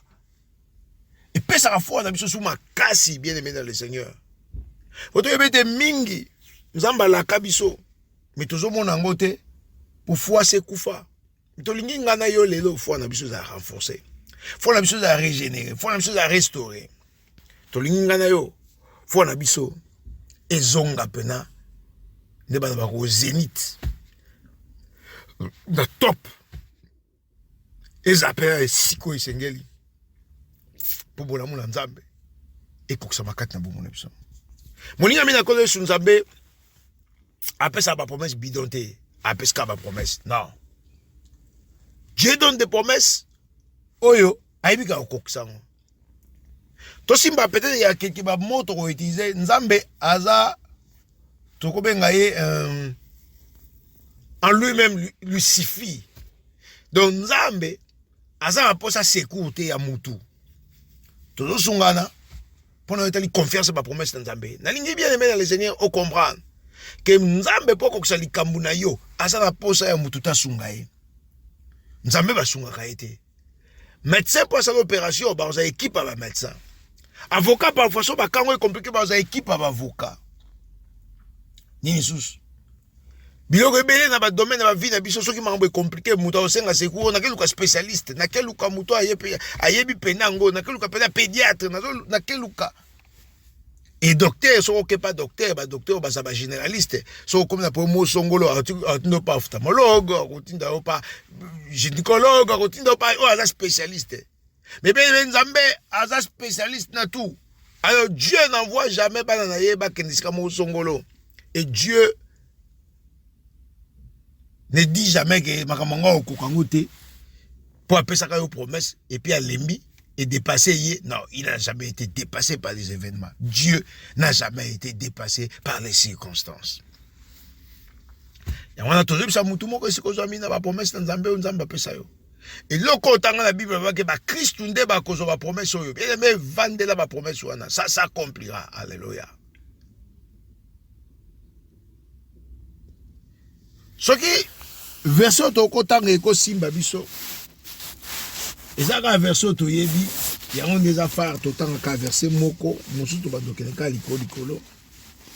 Et si mbabiso penza na kat na bomo na biso, c'est Habakkuk. Tu bien biso chapitre 2 verset 3. Et si mbabiso molinga mina kolo Yesu, pour te comprendre bikamo na Nzambe. To comprendre biloko Nzamba salaka. Nabomo na biso Nzambe na biso akosate bien aimé dans le Seigneur. Nzambe na biso abongo la kate, Nzambe na biso ala la kate, Nzambe na biso animba kate. Nzambe na biso aza un papa responsable. Lingiza to parti na biloko yake Nzambe aza le vrai responsable na kate na bomo na biso. Nzambe oya kela yo, Nzambe oya kelanga bien aimé dans le Seigneur. Aza na monde entier na maboko na ye ndenge Bible lobi. Eloko aza na monde entier na maboko na ye. Eloko moko te ko glisser Nzambe. Eloko te, alléluia. Eloko te ko glisser Nzambe. Eloko te ko lekela Nzambe ke eloko moko lekeli ye akoki ko soute a abandonner ou a pesio solution mususu que non bon ngana ko gite me kende ici. Non, Dieu n'est pas comme ça. Habakkuk chapitre 2 verset 2 na 3. Alors l'Éternel m'adressa la parole et il dit: écris la prophétie, grave-la sur des tables afin qu'on la lise couramment. Bien aimé dans le Seigneur toujours bisayo et loko nzamba loba na bomu na yo koma yango na mire, koma yango na ndaku na yo, koma yango na chambre à coucher, koma yango na voiture na yo, koma yango bisika nyonso, et bref, koma yango na motema na yo, puisque ba kozo motema na yo te. Et motema to be motema physique te, c'est le cœur spirituel. Ezaka wapi na kata molimo. Alléluia. Parce que motema physique eza na nzoto. Et sika mozongolo na partie gauche, na partie na central, na centre ya kota ya tolo, mais motema spirituel eza na spirituel. Pas aux invisibles. Alors, comment yango na kati ya motema spirituel? Nenge nzamba yebisi ya bakuku. Comment yango? Enfin que bana na yo, bato bakoya batanga yango. Molinga mina kolo yo subila kana nzambe, soki nzamba pesi o promesse comment yango. Il y a des gens qui ont manqué la promesse en nzambe, plutôt accomplissement la promesse en nzambe, puisque ba koma qui promesse en nzambe te. Soki muto ayebisi yo, que nako pesa yo $100. Molinga mina kolo yesu, soki yo tiango à cœur, et que comme mukolo boyo kanaki, ok senge $100, a pesi yo te, aza farceur. Mais ce que tu as été, au commis Mukolo, faut appeler $100, yo que c'est un été. Et puis, elle est qui Mikolo, beaucoup d'années au début, non, mais yo, Toyo Kanaki, lundi, il fallait s'engager. Ou s'engager pourquoi? Parce que au Tchèque, on a été, on a tantôt plus tôt, à Korope, ça y est, donc ça y est, sûreté. C'est ça qui se passe, puis dans Nzambé. Alors, tu crois impliquer vraiment Hébreu chapitre 11, verset 1. Et c'est ce que pensa molinga mina koloyesu pour confiance. La promesse dans Nzambe, o isa titre na biso to thème na biso. O vivre bikamo na Nzambe, o za la pensa na confiance ya promesse dans Nzambe et c'est ngeli foi nde sala. Molinga mi soki foi et salité. On n'a jamais la confiance dans la promesse de Nzambe. On ne dit jamais biloko Nzamba lobe yokoksama. Nzambe nanguya molinga mina kolo yesu. Il n'est pas une statuette. Il n'est pas un homme. N'est le un homme. En lui, il n'y a ni ombre de variation ni changement. Dieu ne peut jamais kolo makambo et puis mukolo moko abino ba promesse on appelle ça au pena longo liang. Oui, Dieu dit parfois dans sa Bible, loin de moi ou loin de toi, mes promesses. Mais le baron a cadre. Puisque Dieu ne change pas. Et ça, oui et amen, en Christ, dit Paul. Foi, c'est la première condition. Condition sine qua non, c'est la foi. Alléluia. Abakou chapitre 2 verset 2 alobia koma yango est-ce que comment ma promesse nzambe biloko nzamba aloba la vie na yo koma yango bien mais toujours s'exhorter yo exhorter nga pe na exhorter est-ce que ma promesse nzambe aloba na vie na na koma yango est-ce que ma promesse nzamba aloba na vie na yo koma yango est-ce que bomba yango est-ce qu'on dit maka yango ma promesse nous ça fait 20 ans est-ce qu'on dit mango kaka tous les chrétiens capables de renouveler ma promesse nzambe na 2 mois peut-être na une semaine. Peut-être un jour, moko. Les chrétiens sont capables de dire ma promesse en Nzambe. Tant que tu l'église, tout le monde nguya dans Nzambe, biso benga nguya, bazo kweya, mouvement mo kizo salama, tout le monde après ton dimi Nzamba salaka. Mais ce qui kaka mamango pe sili nango to zongi nandaku, to bosani ke Nzamba salaka. Molinga mina college to zo sungana. Ndima Nzamba salaka na pasi to na bisengo. Ndima Nzamba salaka na situation zo kuta nango. Parce que Nzambe wana tango balobi asalaka molinga mina kolo Yesu elingoloba ako permettre makambo belé pour ko sala na ye emoni sama na kati ya bomoi na ngai.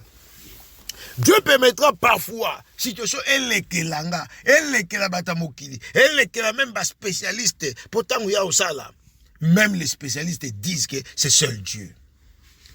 Simba eloko nzamba sala biloko ya mike te na sens ya ndenge biso to zula rango que makamoko on dirait ça paraît un peu petit. Non. Dieu fait des grandes choses. Yango omoni na bato yo bayebi nzambe malamu bato batambola na nzambe nzamba permetaka passer comme extrême na lingolo ba men bato batambola na nzambe frère nzamba lingi témoigner comme munene au fur et à mesure situation zo comme makasi au fur et à mesure peut témoigner zo ya munene. Alléluia.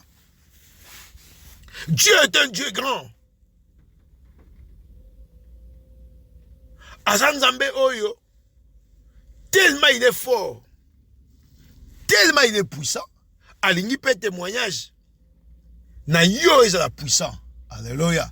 Yanga le bina bakuk koma yango na verset de l'obi car c'est une prophétie dont le temps est déjà fixé. Elle marche vers son terme et elle ne mentira pas. Si elle tarde à temps là, car elle s'accomplira à coup sûr ou elle s'accomplira certainement. alobi nini awa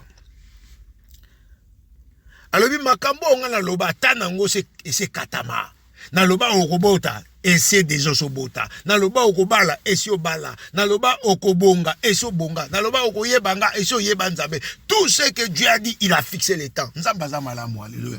Bien aimé dans le Seigneur, ce qui Pierre alobi un jour pas nzambe mila un jour, c'est pour dire que Dieu a simplifié les choses. Tout ce que Dieu a dit, même les cas des années, pas nzambe c'est koksama déjà. Alléluia. Vous savez le cas de Daniel, quand Daniel a prié, Dieu a dit. Tant Michel a pas Daniel l'ange. Alors, dès les premiers jours, alléluia, au kotaka, au zanga makanza, au kota mabonde, il a fait sa réponse. Molinga mina kolo yesu, nzamba zanzambe. Yama ebisi ya bakuke, échéance ya promesse nangai, alléluia. Tango ya promesse nangai, si na bongisango se kokisama. Alors, car c'est une prophétie dont le temps est déjà fixé. Et l'ingolo batangu ya lobi ke makambo eko salama ça fixé ta nango eko salama le reste za ka désert. Alléluia. Le reste za ka situation mo songolo oyo ngana zo leka oyo ngana comprendre que non nzambe azana contrôle ya bomo ngai. Mais même nzambe azana contrôle ya vie na yo. Il a le monde entier entre ses saintes mains et personne a kokobotola ou nzamba bongisa compromise ya vie na yo. Le temps est déjà fixé. Mais il y a un problème, elle marche vers son terme et elle ne mentira pas. Il n'y a pas de mensonge dans mon promesse dans Nzambe. Frère, Nzamba ça la publicité bidonté. Dieu n'est pas un agent, il y a marketing. Dans le domaine Moroboui, je ne sais plus. Nzamba agent marketing té. Marketing bien aimé dans les CD Nakata Mokili. Comment dirais-je, des choses. Oye, nenge bazo présentant ngote. Marketing les a commenté tout le monde a bazo sa publicité na TV publicité call. Ba te call e kangi mutu na plafond. Quel call e ko kanga mutu kanga na plafond call ngo ya ndenge nini. Marketing. Marketing au monde ba tie couleur moko so sali boye zongi si boye. Marketing, c'est ça, publicité. Boya ko somba, boya, bomona ndenge mambo ezali. Nzamba za makambo ete. Dieu ne fait jamais pas marketing bidon. Non. Et puis nous avons pour ça marketing. Nous avons pour ça la kamakambo. Il dit et la chose s'accomplit. Molinga mina ko je te comprendre que Nzambe otobonde la ka azana bomoy. Nzambe otobonde la ka kufate. Yango lobi promesse ango eko sakate. Est-ce que vous dit que promesse Nzamba pesa eko sakate? Thème la biso lelo exhortation toujours en direct ya mystère di rocher dans un évangéliste Ogi, il y a évangile source du sali. Moninga mina ko je thème la biso ya li confiance na promesse ya Nzambe. Confiance na promesse ya Nzambe. Ndenge ni na sa Nzambe confiance. Un chrétien doué, mature, un chrétien chevronné akomaka na niveau yako ken na confiance aveugle. Tu peux cet exemple. Bisous, je crois, tu as moins chance à remettre avion. Bah, on a un avion, ça pose pas de problème. Mais tu m'attends quand même à ta bus. Mais tu as un avion, puisqu'ils sont en extrême par rapport à bis. Ils sont à moins niveau, dans le sens que, et qu'il y a un colo, et moi, on dirait, on est exposé dans le risque. Bon. Malgré que les spécialistes, c'est le moyen de transport le plus sûr, plutôt, c'est l'avion. Mais, tout le monde, on dirait, étant dans les vides, on dirait que le risque est trop par rapport à bis. Mais tant que tu as un avion, tu as un avion. Tu as un avion, tu as un avion. Et pilote bloqué, on a été pilote à la couche moulaï, moi si mon nez nous automiqué à mon colon, bon qui peut coûter, tu peux pilote à ma pesite de nos serrés vos sentir, papa. Littérature. Et puis pilote a bébé dans la destination. Et là on est comme quoi habite dans matage société avion moko boye, tant ba kitata les pilotes on a bi pilote on a nzotomiqué à mon la guié, na forme na mito est-ce que tato moi j'ai no pena muta même avion pena. Mais tout ça on a confiance na bango. Tout ça, on a confiance dans Bango. Tu m'as avion, tu l'as li. 8 heures, 10 heures, nous avons voyagé à 15 heures, nous avons Manila, la Philippines, Nouvelle-Zélande, Nouvelle-Calédonie, nous avons Australie, 15 heures, 18 heures vol. Vanda kaka. Confiance dans le pilote. bazomba ko atterrir, ko monter. Confiance na pilote. Décollage, atterrissage, turbulence, tout confiance na pilote. Bien aimé dans le Seigneur. Confiance dans ça na pilote. To ça incapable parfois biso ba chrétien ko ça ngo panzambe. Confiance nanu ya pilote. To na confiance en Nzambe te, mais confiance nanu ya pilote. To comment ben incapable ko ça confiance panzambe. Pourquoi? La réponse est simple, pour tout le monde en Nzambe te. La réponse est simple. Première réponse, pour tout le monde en Nzambe te. Deuxième réponse, pour Satan à convaincre biso qu'on dirait makambongo et sa clarté. Troisième réponse, pour nous soumis et dominer la vie de biso. Quatrième réponse, pour tout le monde a déception dans ma Nzambe. Cinquième réponse, pour tout le monde a confiance, il y a basal dans Nzambe. Il y a plusieurs réponses pour qu'on peut ça. On a la raison, on peut ça par réponse nous tout. Mais qu'est-ce que dit la Bible? Quand Dieu maintenant veut parler à son serviteur, à son enfant bien-aimé, au commis particulier. Nzamba particulier. Dieu ne travaille pas avec tout le monde. Simba. Nzamba travaille Dieu travaille avec les particuliers. Nzamba zora mutu na foule. Alléluia. Toye ko la mutu mo nzamba zora na foule, c'est Abraham. Yango ndepe ko simisa biso awa. Abakouk c'est verset na biso phare. Mais l'histoire to robeta to tanga na biso te, mais to robeta l'histoire ya mutu nzamba zora na foule. Azalaka na mboka na Kalde na u ya Kalde na mboka binzambi mais nzamba juye moninga mina koleso nzambe alinyoza la particulier tango ko za particulier tango ndeko tambola na nzambe. Alléluia. Tozaka na bakuku alors bien constater si elle tarde attends là car elle s'accomplira certainement. Alléluia. Ou vraiment ou à coup sûr, ça dépend de ma version. Bien aimé dans le Seigneur, alobi promesse nanga onga na lakayo yo mona nangai e koko kisama à coup sûr.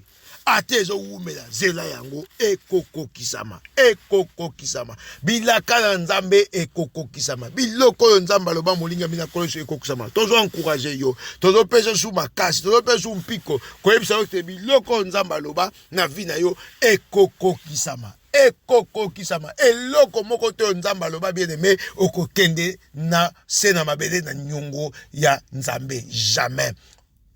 Pardon, okokela mabele Nzamba atika na nyongo na yo jamais. Nzambe atika na nyongo ya mutu te tolobi Nzamba zaka redevable te atika na nyongo mutu mutu biso te batuza redevable envers le Seigneur, mais le Seigneur n'est pas redevable avec nous te. Asa futa je kulusu afuta pris déjà ça kokisa makamnyos tout oye tika li bien mais comme par na yo na par na ngai, c'est ça le problème. Mais qu'est-ce qui arrive moninga mina koloyesu biloko yo kokisama te tozo incriminer Nzambe tozo kotsa sata batu na makambu tozo incriminer basali na Nzambe tozo. Mais est-ce que biso tozo sala oisa par na biso? Quand Dieu te dit que dans l'ingénieur salo particulier na lingo ndimelanga na lingo za na confiance nanga na lingo talela kanga na lingo landa kanga na lingo yebaka ke na sana bomoi na lingi kaka yo kumisa kanga na lingi kaka yo compare ke na za papa na lingi kaka yo sosoite na za Nzambe na lingi kaka yo yeba bolinga mina kolo Yesu assurance oyo totaka pa ba pilote pa ba chauffeur a bisi pa so ba nani ba médecin ta ba so opération ba peso anesthésie o lali o za confiance pour la muki ba la musi opération le kaki ndenge ni cette confiance là bien aimé to banda nanu kaka na confiance on ya bata muki to banda kolongolango. Tu veux que tout le monde ait confiance dans le sens où non. Mais tu as confiance où tu tiens nous pas Nzambe. Tu veux que Nzambe bon, tu as confiance. Oh, tu peux ça pilote, tu peux ça on nous. Oh, tu peux ça médecin, tu peux ça on nous. Oh, tu peux ça avocat je défend yo van no kuno zo ba que no kana yo ko ke prison, mais avocat défend yo, o bi que no avocat wana pena rolonga po ba avocat ba ben kaye mais c'est X, mais c'est Y ba pese ba combo puisque yé azor ba quittement. Mais pas avocat on dimi, nandimi, mais pas Nzambe. Nazon dimate. Pour nani. Bien aimé, na travailler foi na. Moninga mina ko shi au travailler foi na yo. Et si que zo ami yo, et si ka na zo ami, na travailler ko ndima ngai. Confiance nanga ekola, confiance nanga ekola, confiance nanga ekola. Tozo lo bena pena confiance nanga bien aimé ekola. Confiance nanga emata. Confiance nanga confiance na maloba na Nzambe bien aimé koba makambo Nzamba loba na likia ete ekoko kisama nandima bien aimé ekoko kisama Nzamba za Nzambe Nzamba kosaka te Nzambe abo ebongwani te nzambe alalaka te animbaka te eloko ekolekila nzambe eza te circonstance temps nyonso amaîtriza yango bien aimé dans le Seigneur tolingi koyebisa yo amaîtriza yango yango wana tokotanga molingami na kolo Yesu tokotanga te me tokotanga lisolo ya ndeko tolobi nzambe azwaka bato na foule asali au particulier makambo so kokisama te po nzambe azozwa na foule mais ozozonga ka na foule alléluia nzambe azozongolo correctionner ka lokola bato ya te yo zozonga ka na raisonnement bato ya nzambe azozonga ke no kokanisa ka lokola bato ya te yo zokanisa ka nzambe alingana so ke no yo kanisa ka particulier alléluia nzambe alingana so ke no yo sikoyo na niveau na yebeli yo fo okanisa ka boye otambola ka boye ozala ka boye mais l'air nyonso bien aimé de babaka chasser le naturel il revient au galop. Nenge na ngaka na mesana yango ata balobi na nga mater puisque ce qui tue nous chrétiens eza nini batei yo peno ondimi makambo ngo opusani pene pa na nzambe comme Pierre alobi. Si vous avez goûté que Dieu est bon, approchez-vous de lui, la pierre de l'angle. Alléluia. Bien mais ondimi pena ke nzamba za bomoi na ndimi pena ke nzamba salaka. Mais face à l'ikaboka mouke, doute koti ngai. Na bo sa nanga nzamba za bumu. Na bo sa nzamba salaka. Na bani su ko doute nzamba ngo. Na bani su ko yima. Na bani su ko nima.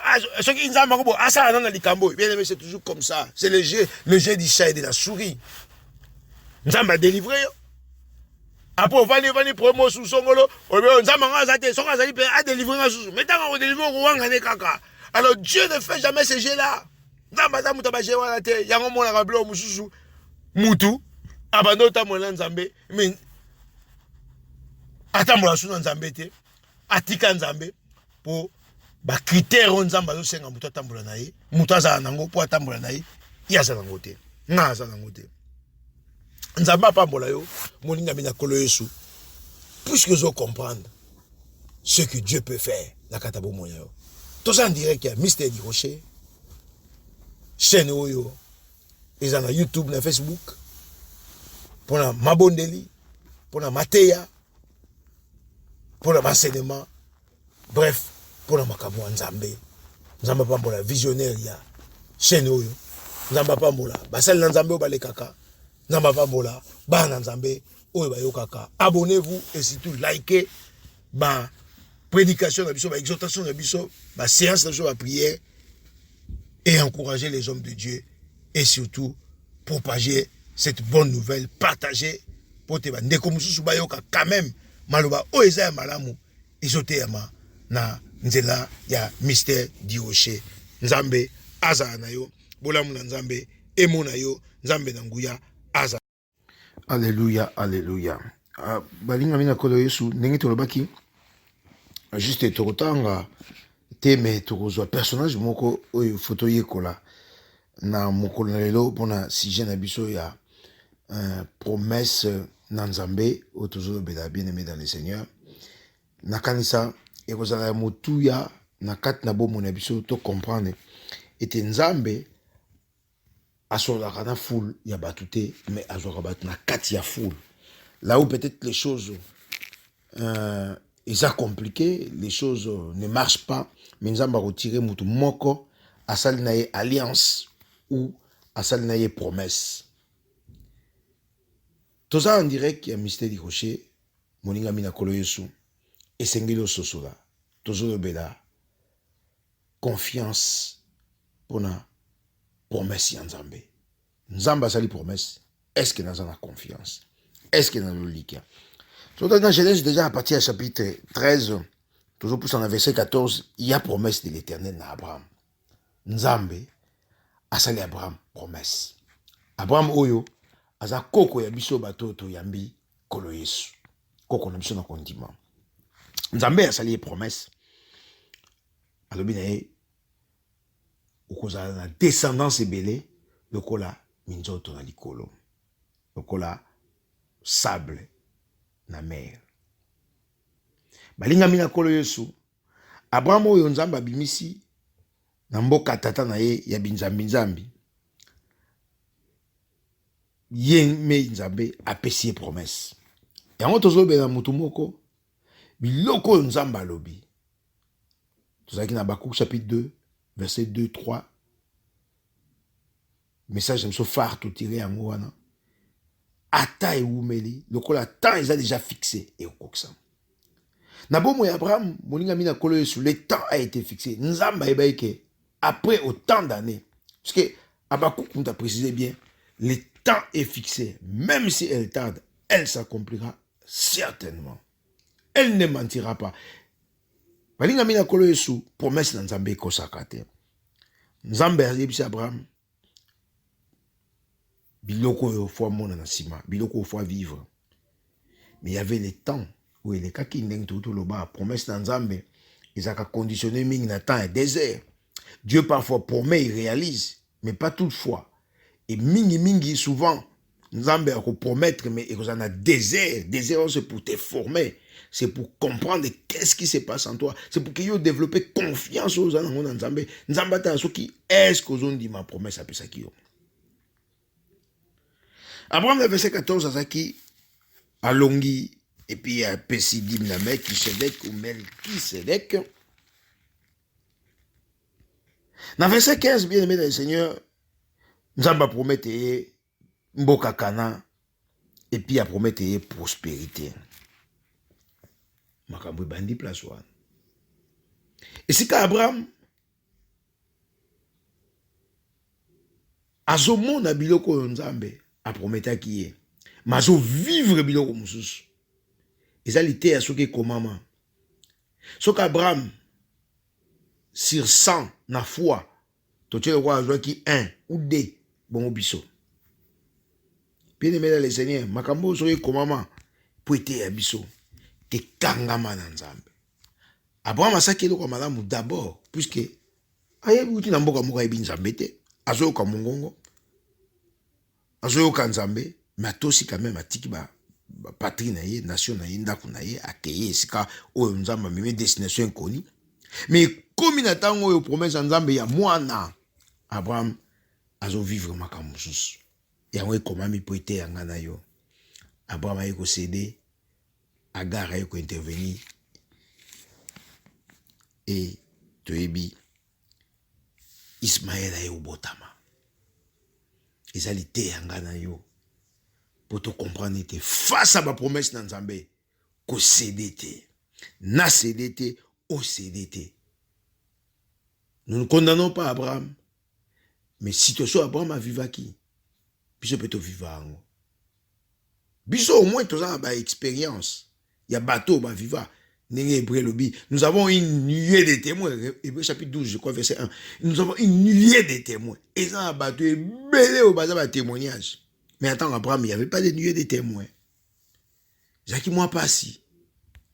Donc, ce qui ça coûte fort, il y a qu'on dit maman comme Nzambe, il est à féliciter. Biso bien aimé dans le Seigneur. Tous le monde a biloko Nzamba loba. Tous le monde a batonso ba yoka na mato nyomba prophétie. Batonso ba vivant na songe, na vision mon a biloko Nzamba laksaye. Mais nous ne croyons pas à ces choses. Les autres obéations. Confiance na promesse na Nzambe. Est-ce que vous avez confiance dans la promesse de Nzamba Salayo? Nzamba Salayo promesse il y a 20 ans. Est-ce que vous avez confiance? Dans ce ça mutu moko. Basa bino promesse et que bobo tabozo botate. Tchaka confiance dans Nzambe. Nzamba Salayo promesse est na ko guérir yo. Je suis l'Éternel qui te guérit, Jehovah Rapha. Mozo zalaka guérité. Tchaka confiance dans Nzambe. Confiance dans Nzambe dépend de la tente, la circonstance, na événement puisque lui il est le maître. Il y a beaucoup de choses. Mais confiance dans Nzambe, bien aimé dans le Seigneur, celui qui a fait la promesse est fidèle. Nous avons crié, c'est pour cela que nous parlons. Mulingami kolo Yesu, biloko Nzamba loba, e koko kisama na kat na bomo na yo. Nzambe akokosa mukolo moko te. Abraham a été cédé, condamné et lâché à céder la demande à moi si aboti Ismaël. Mais Nzambe loko aloba. Habakkuk chapitre 2, versets 2 et 3. Cette promesse ou cette prophétie ne mentira pas. Elle s'accomplira certainement car l'échéance ou le temps est déjà fixé. Tant il est déjà fixé, oyo, moi la promesse est pour abotama. Nazoyebisa mutu moko et que Nzambe na nguya a fixé tant moko na bomo na yo et eloko akana apesa yo a opesa yango. Dieu veut d'abord te former. Il veut d'abord t'éprouver, m'éprouver, me former et ensuite me faire du bien.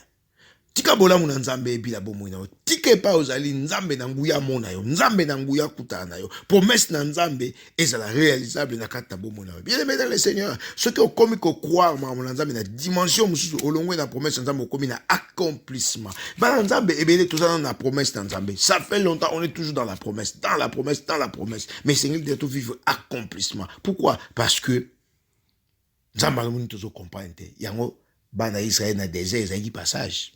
De tout cas pour bakende. Mais puisqu'ils n'ont pas compris 40 ans. Moninga mina kole ce qui au comprendre que ce qui n'a comprendre que Dieu va permettre que na redouble à classe, na reprenne à classe jusqu'à ce que je vais comprendre. Et au monde nzamba pesinga ba promesse na ngai. To accompli ba promesse na ngai. Tika nzamba accompli ba promesse na yo. Ba promesse o apesa yo na délai o ya bongisa. Parce que Dieu peut dire promesse no ko na 5 ans. Mais ceux qui foi dans les dans 5 ans, ceux qui confiance dans les dans 5 ans, Dieu peut allonger ça. Dieu peut retarder ça. C'est pas parce que Nzamba changera. Délai en Nzambe, et ça dépend des bien-aimés dans le Seigneur, na confiance en Nzambe. Ça dépend. Parce que Dieu, avant ça la promesse, il me connaît. Il y a des gens qui ont confiance. Des totos de pilote. Pilote avion, bien aimé dans les Seigneurs, tout ça, on confiance. Mais si on a confiance, tout ça, on pilote tout ça ensemble. Kaka confiance à pilote. Tout le ça coûte une dose. Kaka confiance à pilote. Nzambe a pas mbola yo moninga mina kolo yesu. Parce que vous comprendre que Seigneur le ça ensemble confiance. Il est le dernier rempart. Il est le secours qui ne manque jamais au moment de la détresse. Il est la solution. Moninga mina kolo yesu. Pensez à Nzambe de leza que Nzamba za pour ça na sale confiance. Asa na pour ça au sale confiance. Sale confiance aveugle. Confiance en Nzambe et ça la preuve té nazo luka ba preuve palpable. Non, confiance en Nzambe, tu ne vois rien, et ben rien, mais tu es confiant. Vous êtes toujours confiant que Nzambe nanga kosala. Et nous parfois c'est la théorie Nzambe nanga kosala, mais la quotidien nous trouve vide. Bien aimé, c'est que nous parlons, c'est que nous devons être bien aimé, c'est pas l'extérieur, c'est l'intérieur. L'homme fait, c'est l'intérieur. L'homme chrétien, c'est l'intérieur. Un chrétien renouvelé, un chrétien mature, c'est l'intérieur. C'est tout le bas parfois,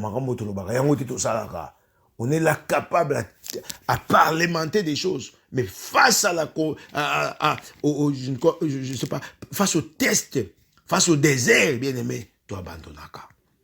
Habite yo ko abandonner, ngana ko abandonner pour makamba Abraham, ezote ayo. Ezote yangai. Alléluia. Nzambe na biso akubama. Bien mais Seigneur dans verset 17 tout dans Genèse chapitre 17 tout dans kaba chapitre combo Abraham il a changé. Nzambe a changé combo.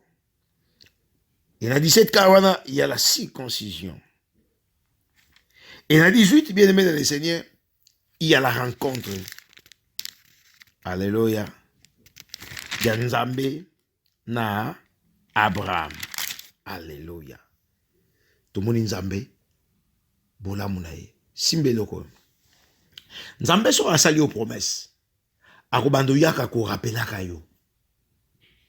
Na mateya, na noto, na prophétie, na vision, na moyen belé. Parce qu'il nous parle tantôt d'une manière, tantôt d'une autre. Nzambe asala la promesse, la seule promesse pratique naye. Sokito na kolemba, sokito kolemba.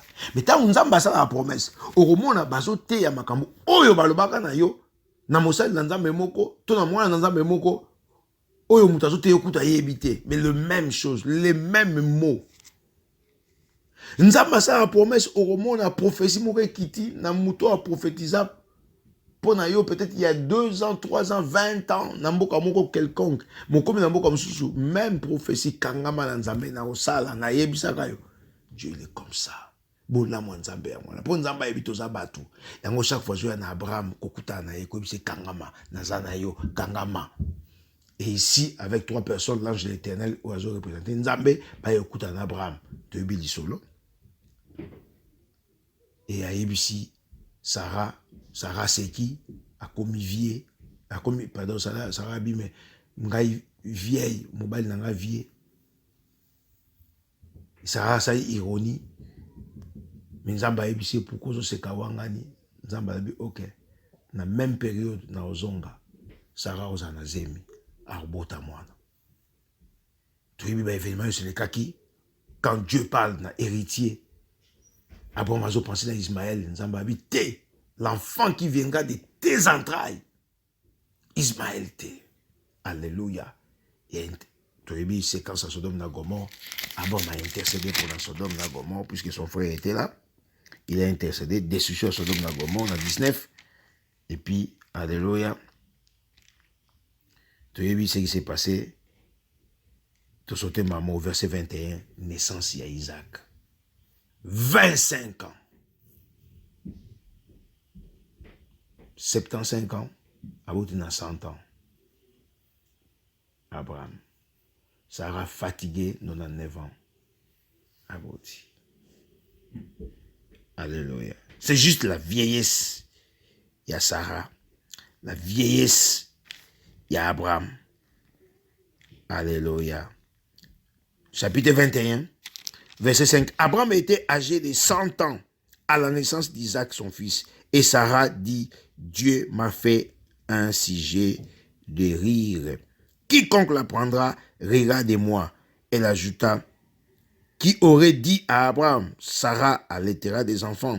Cependant, je lui ai enfanté un fils dans sa vieillesse. Alléluia. Alléluia. Nzambe aza malamu. Bien-aimé dans le Seigneur, ba promesse mususu kozwa yango.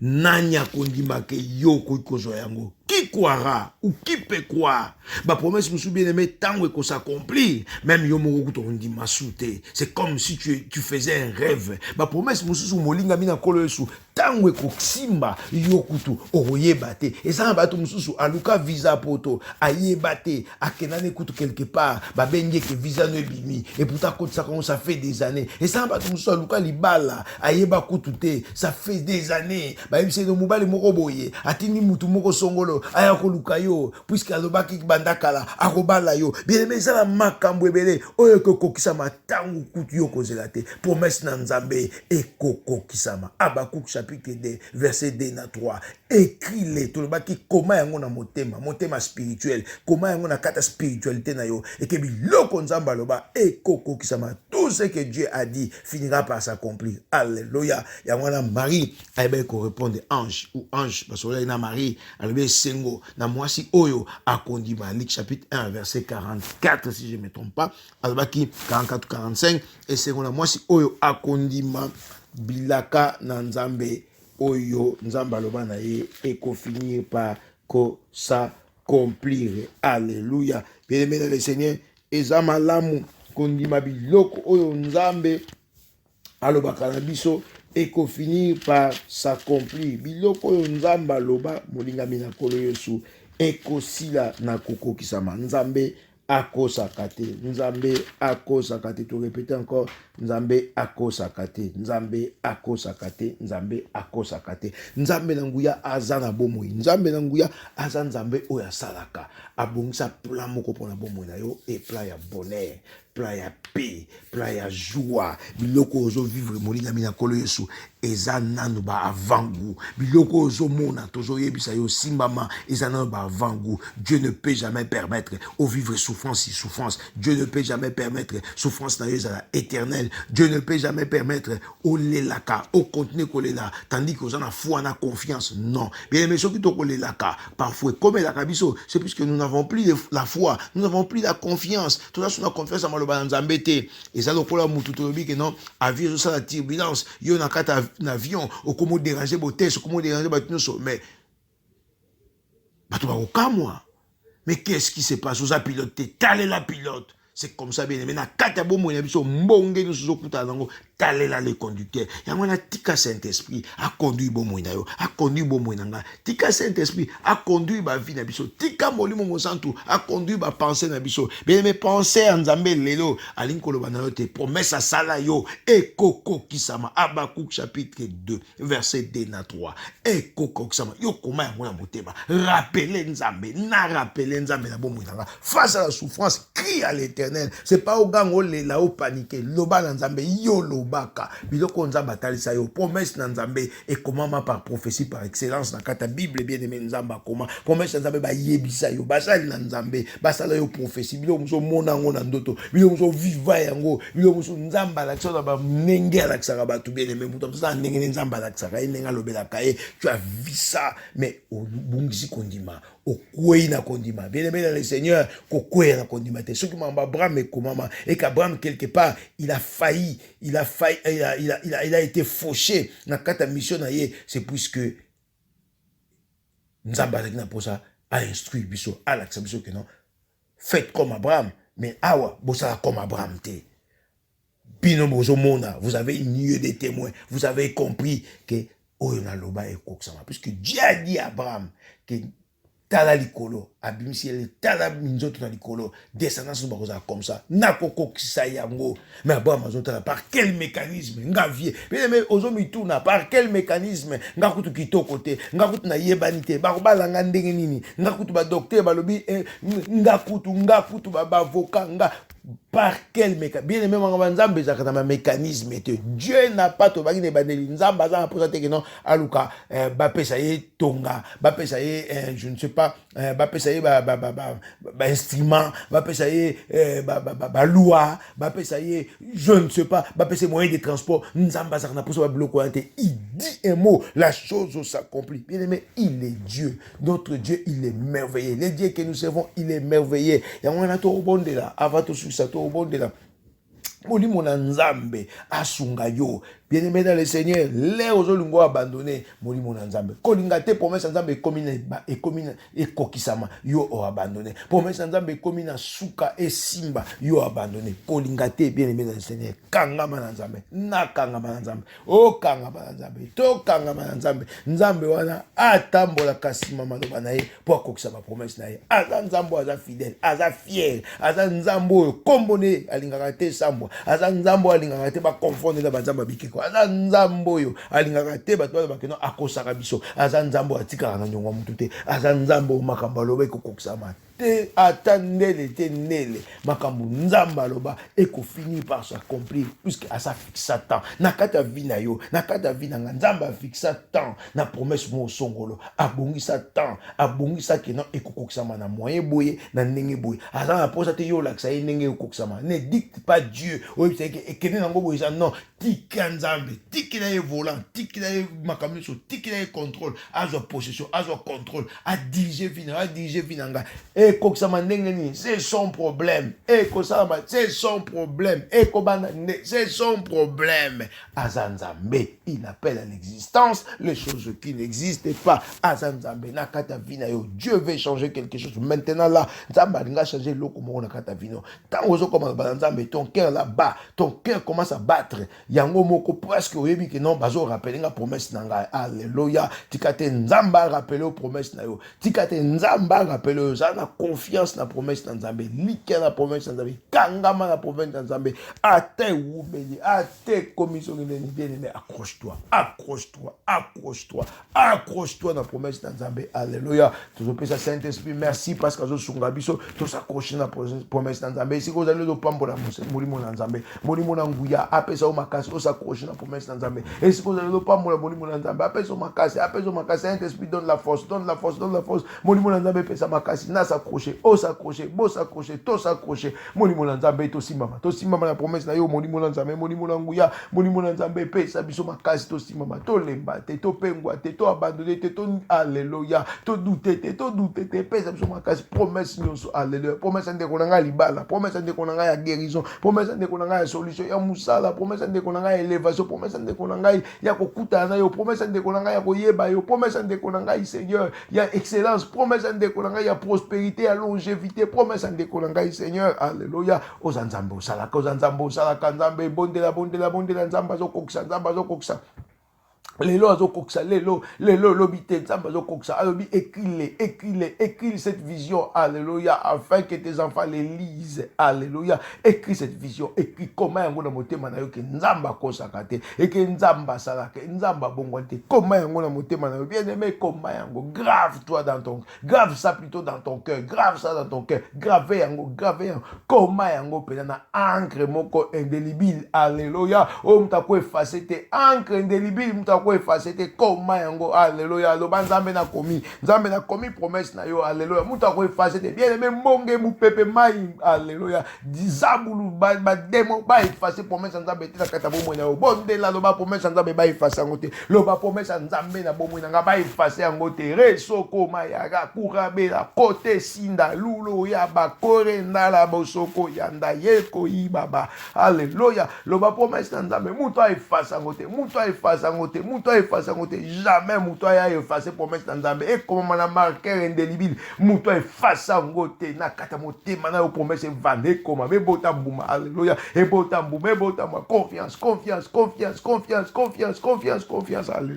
alléluia promesse nzambe bilakane pour la kate ave kana promesse na ya promesse na ya pour son accomplissement alléluia azanzambe tellement nzambe au-dessus de tout il est souverain alléluia bilebe banda ko telemela nyonso satan azolinga melisa yo telemela nyonso za moyini do ba za la place te kata buka bwaka tindika alléluia nyonso ya négativité ya scepticisme ya pessimisme tindika alléluia eloko muso ko ya ko cha doute e ya ko longola yo promesse nzambe e ko ya ko longola espérance e ko longola foi e ko longola conviction tindika ekene musika loin de toi loin de nous alléluia loin de nous les doutes loin de nous les trafics de pensées loin de nous alléluia l'incrédulité loin de nous alléluia loin de nous alléluia et donc ce qu'on discrédité nzambe pa ina yo alléluia et ko longola confiance nzambe pa ina yo puisque au moins cause a déci alléluia déception pa nzambe za la kate alléluia za la kate Dieu ne déçoit jamais les siens il ne déçoit jamais les siens alléluia ce qui nous a permis tes problèmes c'est pour une leçon frère et c'est pour une leçon sœur alléluia pambola lo banzambe merci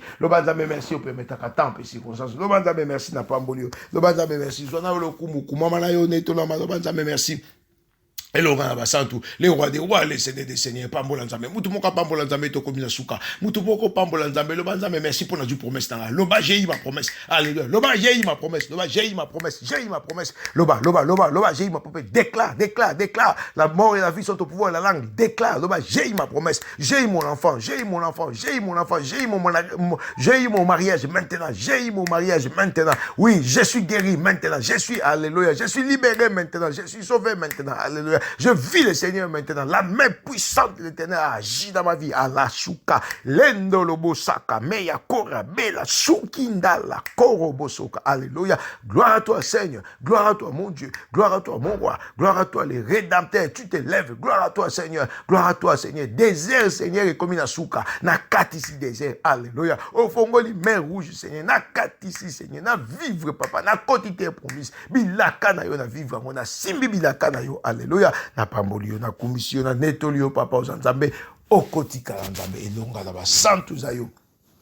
Mosungi mosiko li moyenge ben. Joa le kum papa. Merci papa pour la nengo sanksibiso. Merci pour le bébiso. Merci pour convaincre mes thèmes. Merci pour toucher ma pensée. Merci pour sikoli au kangoli. Merci pour l'obéli.